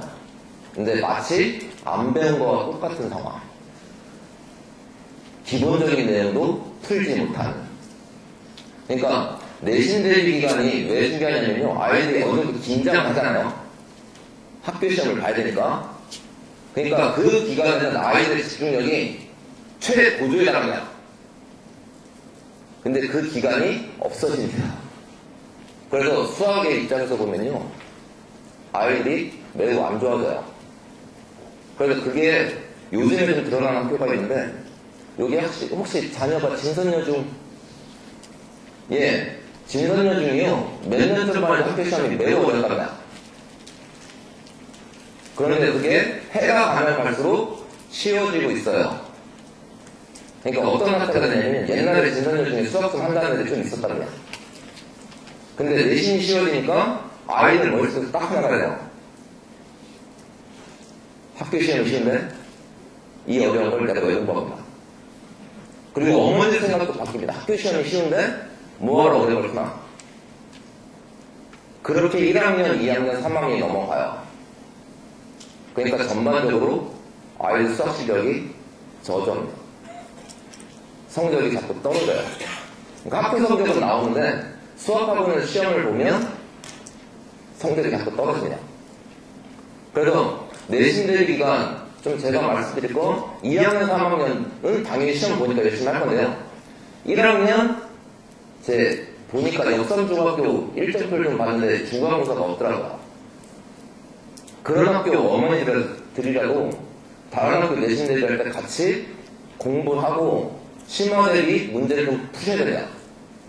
그게 안 되면요. 내신 대비 중요한 게 내신 대비에 어려운 게 안 풀어놓으면 그 폭탄이 언제 나오냐면 중3쯤 가서 수험 배울 때 있죠. 수험 배울 때 보면 중학교 1학년 때 분명히 다루었고 연습했어야 되는데 그때 가서 처음 봐요. 자기는 본 적이 없어요. 그러면 서로 간에 답답해지냐. 그래서 내신 대비 기간은요. 내신은 이제 제일 중요한 거 아이들의 긴장감이 최고조에 달하는 기간. 그러니까 그 기간에 공부를 좀 열심히 시키셔야 된다. 그래서 거기 자료집 25페이지 보면요. 예. 25페이지에 보면 이제 학교 내신 내중요한 걸 이렇게 써놨는데요. 제일 중요한 게 맨 마지막입니다. 세 번째. 심화 문제를 갖다가 정복하기 위한 가장 중요한 기회입니다. 뭐냐면 학교에 어렵게 시험에 나오니까 준비가 좀 어렵잖아요. 그러니까 어떤 아이들의 자세가 바뀌냐면 평소에 어려운 문제를 주면요. 안 풀려고 해요. 그리고 아이들 가장 강력한 목이 별표가 된다는 거고. 근데 이때쯤 되면 학교 시험을 맞아야 되기 때문에 아이들이 문제에 접근하는 자세가 달라집니다. 그래서 요 내신 대비 기간을 딱 심화 문제 푸는 그 연습할 수 있는 예, 좋은 거예요. 그래서 일단 좀 보시면요. 학교별 내신 경향을 좀 써놨으면 그러니까 어머니들도 익히 아실 것 같은 이 동네 학교가 내신이 어렵기도 하고 쉽기도 합니다. 그래서 강남을 좀 보면요. 그 고난이도 문제 다수 출제하고 있잖아요. 여기가 대강 대명, 휘문, 대청, 불용, 간대 이 정도가 좀 어렵답니다. 예. 그 다음에 적절 난이도가 어디냐면요. 숙명, 개원, 대왕, 중동, 진성, 개포, 대치, 도곡, 역삼, 원주. 그 다음에 평이한 문제 학교가요. 봉문, 은성, 엄북, 수석 이 정도가 됩니다. 그래서 제가 여기가 오늘 설명회가 아니라 클리닉이 제가 또 하게 되는데 그때는 유학교에 좀 어렵게 되면 어떻게 출제되는지 학교 시험지를 보면서 얘기하는데 좀 지금 자리에 좀 그럴 수는 없을 것 같고요. 그래서 그 고난이도 문제가 다 출제되는 학교가 예, 이 내신 얘기할 때 작년. 작년 시험은 이 동네가 대체로 다 쉬었다고 합니다. 처음이다 올해. 제가 이제 여기서만 이제 11년째인데요. 이 학원에서만 11년째인데 이번 해는 처음이에요. 1, 2, 3학년 발릴 것 없이 다 쉬운 학교. 다 쉬죠. 아, 그리고 또 하나 여기 혹시 서초구에서 오신 분 계신가요? 예, 없으신가 보다. 예, 서초구는요, 강남하고 다르냐. 작년에 강남구 다 쉬었잖아요. 서초구는 다 어려웠습니다. 그러니까 예전에 강남구가 어려울 때 있죠. 그 정도만큼으로 어려웠습니다. 그래서 이걸 좀 말씀드리는 건요. 이렇게 말씀 잘 듣기 않을까 해서 고난이 문제학교 있죠. 고학교 좀 얘기를 좀 몇 개 드리면요. 2년 전쯤에 구룡중학교 3학년이 문제였습니다. 학교 시험이 얼마큼 어려웠냐면요. 학교 평균이 문제가 아니고요. 물론 예전에 대면이나 희문 보면 학교 수학 평균이 대략 몇 점쯤 나오는지 아시나요 혹시? 30점 초반 나왔습니다. 그 위에 있는 고난이도 문제학교 있잖아요. 거기가 30점 초반이고요. 예전에 단대분위기죠. 거기가 정말 힘들 때는 얼마나 힘드냐면 아이들이 수학 문제가 있잖아요. 끝까지 다 못 푸는 건 당연히 하고요. 어느 정도 되냐면 서술형 문제 푸니까 좋겠습니다. 한 반에 반이. 객관식은 문제를 보지 못했습니다. 다 찍기. 그 정도까지 어려운 학교가 됩니다, 이 학교가. 그래서 일단 2년 전쯤에 저희가 그걸 한번 해봤습니다. 중학교 학교 내신 있잖아요. 아이들이 레벨별로 어떻게 갔나 쫙 조사를 해봤는데요. 그때 구룡중학교가 한번 어렸는데 3학년이 얼마큼 어렸냐면요. 제가 그때 1레벨 아이들의 구룡이 5명이 있었어요. 근데 애들이 80 중반에서 80 후반을 맞은 거예요. 예, 제가 어떻게 하는지 좀 아실까요? 일단 혼냈습니다. 1레벨에서 80점 대 이게 말이 안 되냐 이게? 근데 성적표 나오고 보니까 그게 정규 14만에 다 들어갑니다. 그래서 그걸 레벨별로 다 조사를 해봤어요. 그러니까 1레벨부터 6레벨까지. 그랬더니 정말로 레벨별로 점수가 싹싹 빨립니다. 1레벨 80 몇 점, 2레벨 70 몇 점, 3레벨 이렇게. 그런데 그때 어디서 조사했냐면 보문중학교 대상이다. 예, 제일 쉬운 학교인데요. 레벨 구분이 없답니다. 1레벨 실수해서 90 몇 점, 5레벨 성실히 열심히 해서 90 몇 점. 작년 시험이 그렇습니다. 1레벨도 작년 좀 쉬었다고 했잖아요. 다. 1레벨도 90 몇 점, 5레벨도 90 몇 점. 6레벨은 약간 좀 얘기가 다른데. 예. 그렇게 좀 나온 게 어려운 거하고 좀 쉽게 나온다는 게 어느 정도 차이인지 좀 아시나요? 예. 그래서 올해는 또 어떻게 출제가 될지 모르겠습니다. 영어 내신이 바뀌는 건 아시죠? 중3은 상대평가로 바뀝니다. 외국 그것 때문에. 근데 벌써 들려오는 말로는 단대중 선생님은 수학도 상대평가처럼 어렵게 낼 것이라 학생한테 말을 해서 학생 아이가 매우 긴장하고 있는데요. 그러니까 어떻게 나올지 또 올해는 또 지켜봐야 될 것 같습니다. 그래서 이 수학 내신을 할 때 이 정도의 좀 큰 그림을 좀 그려지나요? 이 내신 준비할 때 제일 중요한 게 두 가지입니다. 서술형과 심화문제. 그래서 일단 서술형은요, 제일 기본이 뭐냐면 간결하게 쓰는 게 문제입니다. 예, 보시면요, 서술형이 간결히 써야 되는데 가장 문제가 되는 건 중학교 1학년 올라간 학생들이 문제입니다. 중학교 2학년, 3학년 아이들은요, 서술형을, 특히 3학년 아이들은 서술형을 크게 걱정하지 않으셔도 돼요. 3학년은 뭐냐면 평소 문제 풀 때 있잖아요. 그 푸는 거 그대로 쓰면 되냐. 근데 가장 문제가 되는 건 중학교 1학년인데요. 예, 좀 보이시죠? 예, 썼습니다, 서술형. 지나가죠? 여기 아까 보니까 중일어머니도 좀 많으신 것 같은데요. 예, 자기 자녀가 이렇게 쓰고 있다. 예, 학교 서술형 감점은 피할 수가 없는 상태입니다. 그래서 일단은 좀 아시겠죠? 큰 말 안 드리겠습니다. 근데 문제는요, 여기가 문제다. 여기가. 중학교 1학년 어머니들이 여기가 문제인데 이거 보시면요, 그래도 글씨를 잘 썼잖아요. 마음에 듭니다. 근데 문제는 학교 내신을 보면 점수가 안 나온다는 게 문제입니다. 그러니까 학교 내신에서 서술형 채점하는 건 어떻게 채점하냐면 학교마다 서술형 채점 기준표가 있습니다. 그래서 그 선생님이 말하는 문장이 있으면 몇 점, 없으면 반점. 이거는요, 보기에는 잘 쓴 것 같은데, 몇 학년 서술형을 하는 거냐면, 초등학교 6학년 학교 서술형을 하는 거야. 6학년 때 이렇게 합니다, 6학년 때. 그래서, 다시 한번 말씀드리면, 서술형은 몇 학년의 문제라고요? 중1 문제다. 중2, 중3 문제 평소에 문제 푸는 게 좀 깔끔하게 쓰는 아이들이면 크게 걱정하지 않으셔도 돼요. 그래서 중학교에는 바라는 게 이겁니다. 수식으로 단계별로 있죠.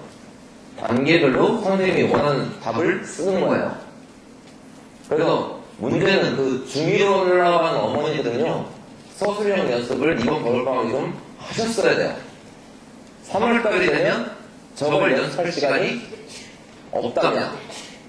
그래서 저희도 지금 겨울방학 내내 아직도 좀 연습을 하고 있는데, 3월달이 되면 아이 학교도 늦게 끝나잖아요. 저걸 좀 연습할 시간이 없답니다. 그래서 일단 좀 부탁드리고, 중1 어머니들은 지금이라도 늦지 않습니다. 지금이라도 좀 연습을 좀 시작하셔야 되고요.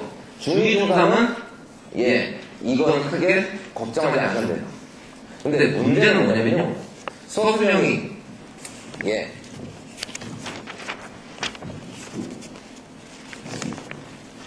그래서 서술형이 이렇게만 나오면 좋겠는데요. 이제 문제는 서술형 문제가 진화하고 있다는 거예요. 진화. 혹시 서술형이 이 동네에서 제일 먼저 시작한 학교가 대왕중학교입니다. 처음에 서술형 낼 때는요, 되게 쉬웠답니다, 문제가. 그런데 이제 그게 꽤 됐어요. 몇 년 됐는데요. 어떻게 진화가 됐냐면요, 단계의 문제가 나오게 돼요. 그러니까 1학년 아이들 보면 저 첫 번째 단계의 문제 있잖아요. 저기 1학년에 학교 시험 보면 맨날 방정식하면서 어렵다고 나옵니다. 심지어 2학년 문제도 나와요.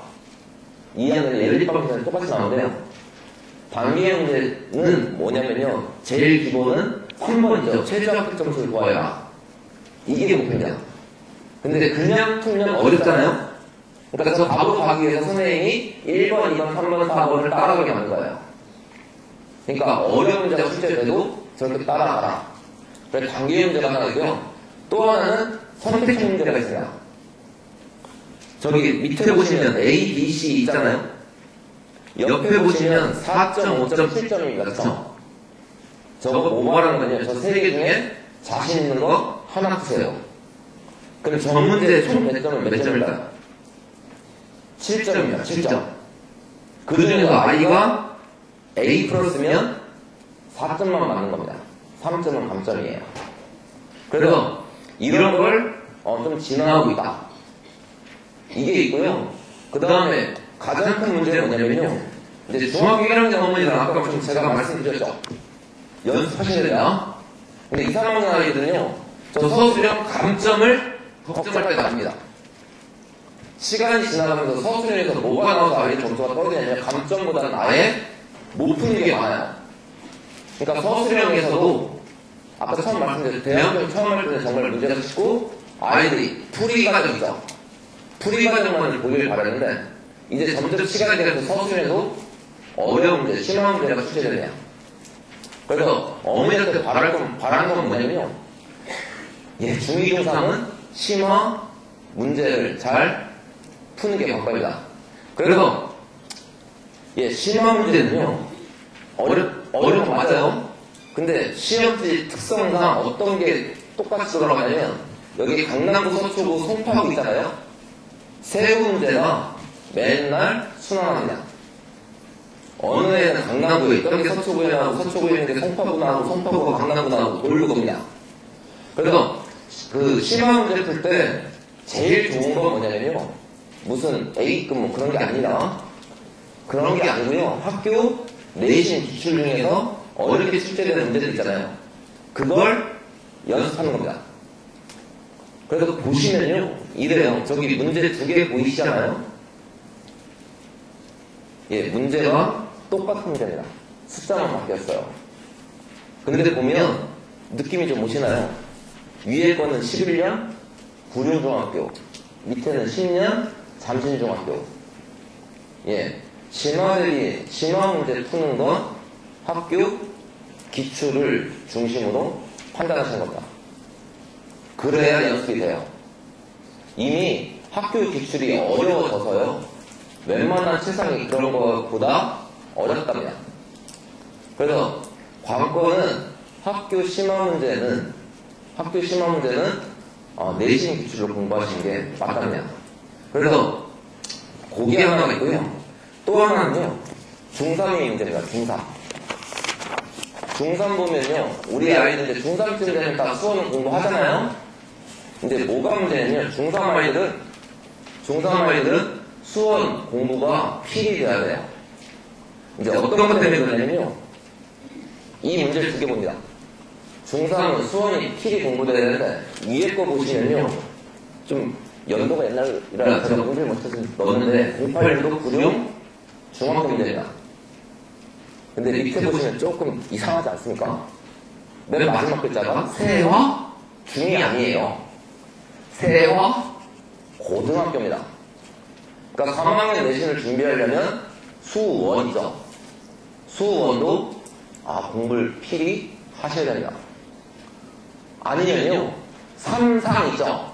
3상 심화과정 공부하다 보면 항상 수원이 걸리게 됩니다. 그래서 중학교 3학년은 학교 1학기 내신을 잘 보려면 어쩔 수 없이 수원을 하셔야 돼요. 좀 되시나요? 그래서 이제 문제는요, 이게 문제입니다. 이런 것까지는 알겠는데, 이제 그래서 좀 제가 부탁드리고 싶은 거, 내신 대비 기간이 되면요, 좀 부탁드리고 싶은 게 하나가 있습니다. 뭐냐면요, 그 학교 내신을 그러면 공부를 좀 해야 되잖아요. 이제 좀 갑갑한 게 뭐냐면요, 학교 내신을 풀고 싶습니다. 근데 서초구, 송파구, 강남구를 풀잖아요. 학교 세부를 하시면 대략 60학교쯤 돼요. 다 풀 수는 없다죠. 그래서 문제를 좀 선별해서 좀 풀어야 되는데요. 그래서 이게 뭔 최상위 한 번에 풀면 다 완성될까? 이게 거기에 빠지는 일도 되게 많습니다. 그래서 좀 저희가 좀 시험 대비할 때가 좀 총 3번을 푸는데 학교마다 어려운 문제들과 기본 문제들을 다 풀게 돼요. 그래서 부탁드리는 거, 우리 아이들이 좀 수학 좀 한다이죠. 수학 좀 한다. 이 아이들은요, 어려운 문제만 푸시면 안 되느냐. 항상 뭘 병행하셔야 되냐면, 시험 때 처음부터 끝까지 좀 쉬운 것부터 중간 난이도죠. 그걸 반복적으로 푸셔야 돼요. 안 그러면 황당한 일이거든요. 어머니도 한번 아이가 좀 수학 좀 하는 아이들 황당한 일이 좀 있을 거예요. 어려운 거 잘 맞아요. 근데 어떻게 보면 이상한 거 풀어보자.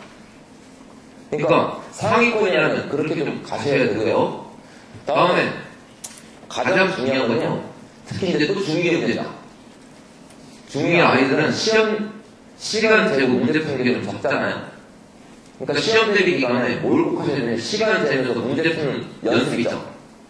그걸 하셔야 돼요. 특히 여기 무슨 역삼중학교 이렇게 문제 특징이 좀 있는데 역삼중학교는 문제가 그렇게 어렵진 않아요. 제가 시간이 있으면 좀 얘기하겠는데 역사만 좀 얘기드리면 문제가 어려운 문제가 아니라 한 중3쯤 돼요.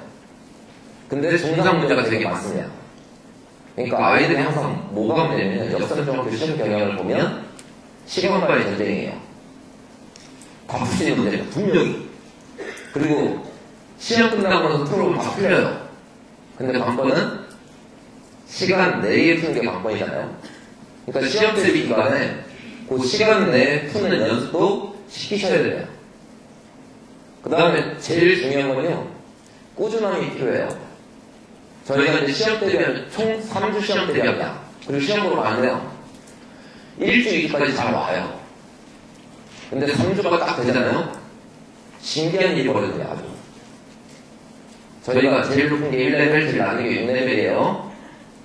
시험 대비 기간에 3주짜리가 있습니다. 위에 레벨 쪽이 결석이 많을까요? 밑에 레벨이 결석이 많을까요? 전혀 그렇지 않습니다. 밑에가 많습니다. 위에 레벨 애들은요, 이제 문제를 더 이상 풀 것도 없는데 나타나요. 근데 밑에 레벨로 갈수록 이제 어떤 일이 벌어지냐면요, 어머니들이 3주짜리쯤 되면 어머니 학원에 전화를 오십니다. 아이가 2주 동안 수학 공부했으면 많이 했고, 이제는, 뭔 얘기 나오지 아시죠? 암기 과목을 해야 되는 시간입니다. 예, 근데 수학 과목은 그렇게 하시면 안 됩니다. 평소에 애들이 말 정말 안 듣습니다. 뭐 하라고 하는 거 본 적이 없어요. 근데 그 3주 차쯤 되잖아요? 암기 과목 한다고 해요. 그러면 정말 말 잘 듣습니다. 암기 과목만 합니다. 수학은요, 손 놓습니다. 그럼 어떤 상태가 오르냐면요, 마지막 주 건너뛰고 시험 보기 전날 불러요. 그러면 뭔가 또 테스트로 문제를 풀리냐? 신기합니다.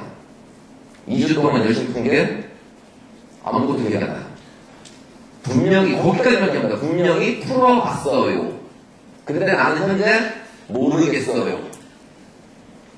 그러니까, 좀 다시 한번 좀 부탁드리거든요. 내신 대비 되면 어머니들이 꼭 끝까지 보내주셔야 됩니다. 되셨나요? 그래서 이거 하나 좀 부탁드리고요. 그래서 저희가 보면 밑에 좀 사진이 나와 있는데요. 좀 내신 대비 기간에 푸는 책이 총 3권이야. 3권을 푸는데 거기 처음에 뭐 내신만 푸는 책인데 얘는요. 어떤 걸 하고 있냐면 그 뒤에 1일과제라고 해서 1회부터 6회까지가 있는데요. 학교 시험에 나오는 좀 중간 정도까지 좀 자주 나오는 게 있잖아요. 얘를 반복해서 풀려요. 어떻게 만든 책이냐면 1회에 10번 문제를 보면 2회에 10번, 3회에 10번, 4회에 10번 이렇게 6회까지 10번 보면요. 10번은 같은 유형입니다. 자주 나오는. 그래서 반복해서 연습시키는 그런 책이고요. 다음에 학교 필기처럼 10만 대비 문제는요. 이동래하고 서초고 강남고 있잖아요. 세고에서 좀 어렵게 나오는 문제들 있죠. 그 문제들을 그 어려운 것 중에 좀 자주 나오는 것들을 좀 모아서 연습시키는 책이야. 그러니까 이 정도를 좀 풀어보시는 게 필요하답니다. 예, 그래서 딱 하나만 부탁드립니다. 저희 학원 다닐 수 있고 아닐 수 있습니다. 근데 부탁드리고 싶은 거 내신 기간에 시험 보기 직전까지 있잖아요. 아이가 수학을 손에서 놓게 하는 건 매우 좋지 않습니다. 그러니까 꼭 끝까지 시험 보기 전까지 끝까지 좀 완수하는 거 이거 하나 좀 부탁드리겠고요. 자, 그리고 좀 마지막 하나는요. 그거 하나만 좀 부탁드릴게요. 내신 말고 이제 선행 얘기 좀 하겠는데요. 3월달 됐다고 해서 또 선행 안 할 거 아니잖아요. 하시긴 하는데요. 좀 부탁드릴 바가 있습니다. 선행 계획 세우실 때는 딱 하나만 좀 판단하세요. 3월달 되면 시간이 많지 않습니다. 그러니까 무슨 말하냐면요. 자기 아이를 정확히 냉정히 판단하셔야 될 것 같습니다. 그 몇 년 사이에 좀 어떤 일이 벌어지고 있냐면 좀 아이들 신규로 옵니다. 새로. 그때마다 어머니들이 좀 하는 게 있어요. 그런 분들이 좀 많은데 냉정하게 좀 판단하셔야 되는데 어떤 일이 자꾸 벌어지냐면 저희 학원 오기 전에 다녔던 학원에서 아이가 잘했다고 칭찬만 듣고 되겠다고 하는 아이들이 있습니다. 근데 여기 와서 보니까 아무것도 안 한 거와 똑같은 상태의 아이들이 있어요. 그래서 어머니들이 자꾸 착각을 하십니다. 얘는 잘하는 학생. 근데 여기 오니까 못한다. 좀 그렇게 좀 어긋나게 아이를 판단하고 있으면요. 이제 실제로 어떤 학교가 되냐면 중3쯤 돼서 새로 와요. 매년 벌어지냐? 그 1레벨에 신규로 와요. 그러면 그 아이가 무슨 어디까지 참여했다고 어머니가 자부하시냐? 우리 아이 수학 잘한다고. 그런데 실제 알고 보면요. 그 반에서 버티지 못해요. 작년에 어떤 경우도 있냐면 애가 이과 수업을 다 배우고 왔습니다. 새로. 근데 수학 한 번 듣고 그만뒀어요. 딱 한 번 듣고 그만뒀답니다. 너무 어렵대요. 제가 2시간만 수업을 하는데 2시간 동안 떠든 얘기가 뭔지 하나가 이해되지 않는다고 합니다. 그러니까 부탁드릴 바는 뭐냐면요. 어머니들이 냉정하게 판단하셔야 돼요. 근데 좀 그런 데도 좀 있는 것 같아요. 그러니까 아이가 잘 못하면도 잘한다고 합니다. 그런 일이 자꾸 벌어지는데요. 특히 벌어지는 게 어디냐면 예비고일 올라갈 때. 이렇게 벌어지냐. 이번에 실제로 하는데요. 올해 예비고일 이렇게 뽑았을 거 아니에요? 어떤 일이 벌어지냐면 저희하고 시험 보니까 깔끔하게 5레벨 나왔어요. 예, 근데 다른 학원 시험 보니까 어처구니없습니다. 1레벨 나왔습니다. 좀 판단해 보셔야 돼요. 그러니까 저희 같은 경우에는 아이가 잘 못하면 못한다고 바로 말씀드립니다. 거기에 상처받는 어머니도 계세요. 예, 그래서 아이의 좀 상태를 좀 냉철하게 좀 물어보세요. 그때 좀 부탁드리는 건 뭐냐면 학원 선생님 지금 다 다른 게 있잖아요. 그 선생님들한테 좀 상태를 냉철하게 좀 물어보시고요. 그때 부탁드리고 싶은 바는 딱 하나입니다. 좀 열린 마음으로 얘기를 들으셨으면 좋겠어요. 학원 선생님하고 통화하시는데 좀 아이가 감이 안 좋고 못까지만 들으면 어머니가 마음이 속 돌아가시나요? 여기까지만 그러시면요, 아까 말했던 그런 상태가 벌어져요. 아이는 하나도 모르는데 진도만 나가고 있는, 시간만 낭비하게 되는. 그래서 중3쯤 가서 되돌아가려고 하면 있는 상태. 그래서 냉철히 좀 판단하셔야 되고요. 또 하나 부탁드리고 싶은 건 이건 어머니들이 판단할 수 있습니다. 성실성. 선행 나갈 때 성실성이 필요한데요. 이거는 어디가 문제냐면 학년이 올라갈수록, 레벨이 올라갈수록 성실성이 문제입니다. 지금 제가 3학년 1레벨도 가르친다고 했잖아요. 걔네가 겨울방학 때 한 번 올 때 숙제를 합니다. 한 몇 시간 지나면 숙제를 다 끝낼 수 있어요. 그냥 생각나는 데 좀 얘기해보세요. 예, 보통 평균 7시간에서 8시간입니다. 그럼 1레벨에서 좀 잘하는 애가 있잖아요. 걔가 3, 4시간 걸려요. 그럼 그번에도 못하는 애가 있지 않습니까? 걔는 한 10시간 넘게 걸립니다. 성실성이란 이거거든요. 그러면 3학년 2레벨은 얼마나 할까? 똑같습니다. 7, 8시간. 그럼 3학년 3레벨은 똑같지 않습니다. 조금 줍니다. 한 4, 5시간. 3학년 얘기면. 근데 1학년 1레벨도 가르칩니다, 제가.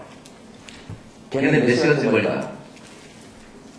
한 3시간 정도면 끝납니다. 문제는 뭐냐면요. 그런 분들이 되게 많으세요. 새로 보내면 이제 저희 아버지 숙제가 되게 많답니다. 그래서 한간에 아이들 사이에는 어떻게 하냐면 이제 어느 학원 다니는지 물어볼 거 아니에요? 그래서 나는 기쁜 생각 때 다녀 이러면요 옆에 아이들이 불쌍하다. 그렇게 좀 표현한다고 합니다. 근데 좀 자신있게 말씀드리면요. 그 정도 문제를 안 풀잖아요. 그 3, 4시간 걸리는 이유가 있고 7, 8시간 걸리는 이유가 있습니다. 시험법만 풀려고 하면 그렇게 걸릴 이유가 전혀 없습니다. 근데 어려운 걸 풀다 보면 그렇게 걸려요. 그러니까 좀 부탁드리고 싶은 거, 아이의 성실성을 판단하셔야 돼요. 문제는 고등학교 올라가면요. 아까 수험 보셨잖아요. 예, 우리 아이들 내신대면 한 번 시험에 2단원쯤 봅니다. 고등학교 수험 정석 보면 19단원이에요. 그러면 1학기 중간고사에 거기 올라가서 중간고사는 정석을 몇 단원쯤 될까요? 10단원이면 참 좋겠는데 10단원이 넘어가요.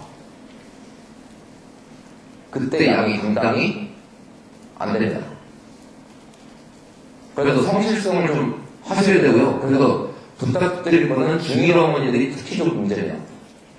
우리 아이가 아직 어려서 좀 이래서, 그래서 지금도 그런 분들 계시냐. 아이가 숙제를 다 못해서 남기려고 하잖아요. 어머니가 전화를 보세요. 그냥 보내달라고.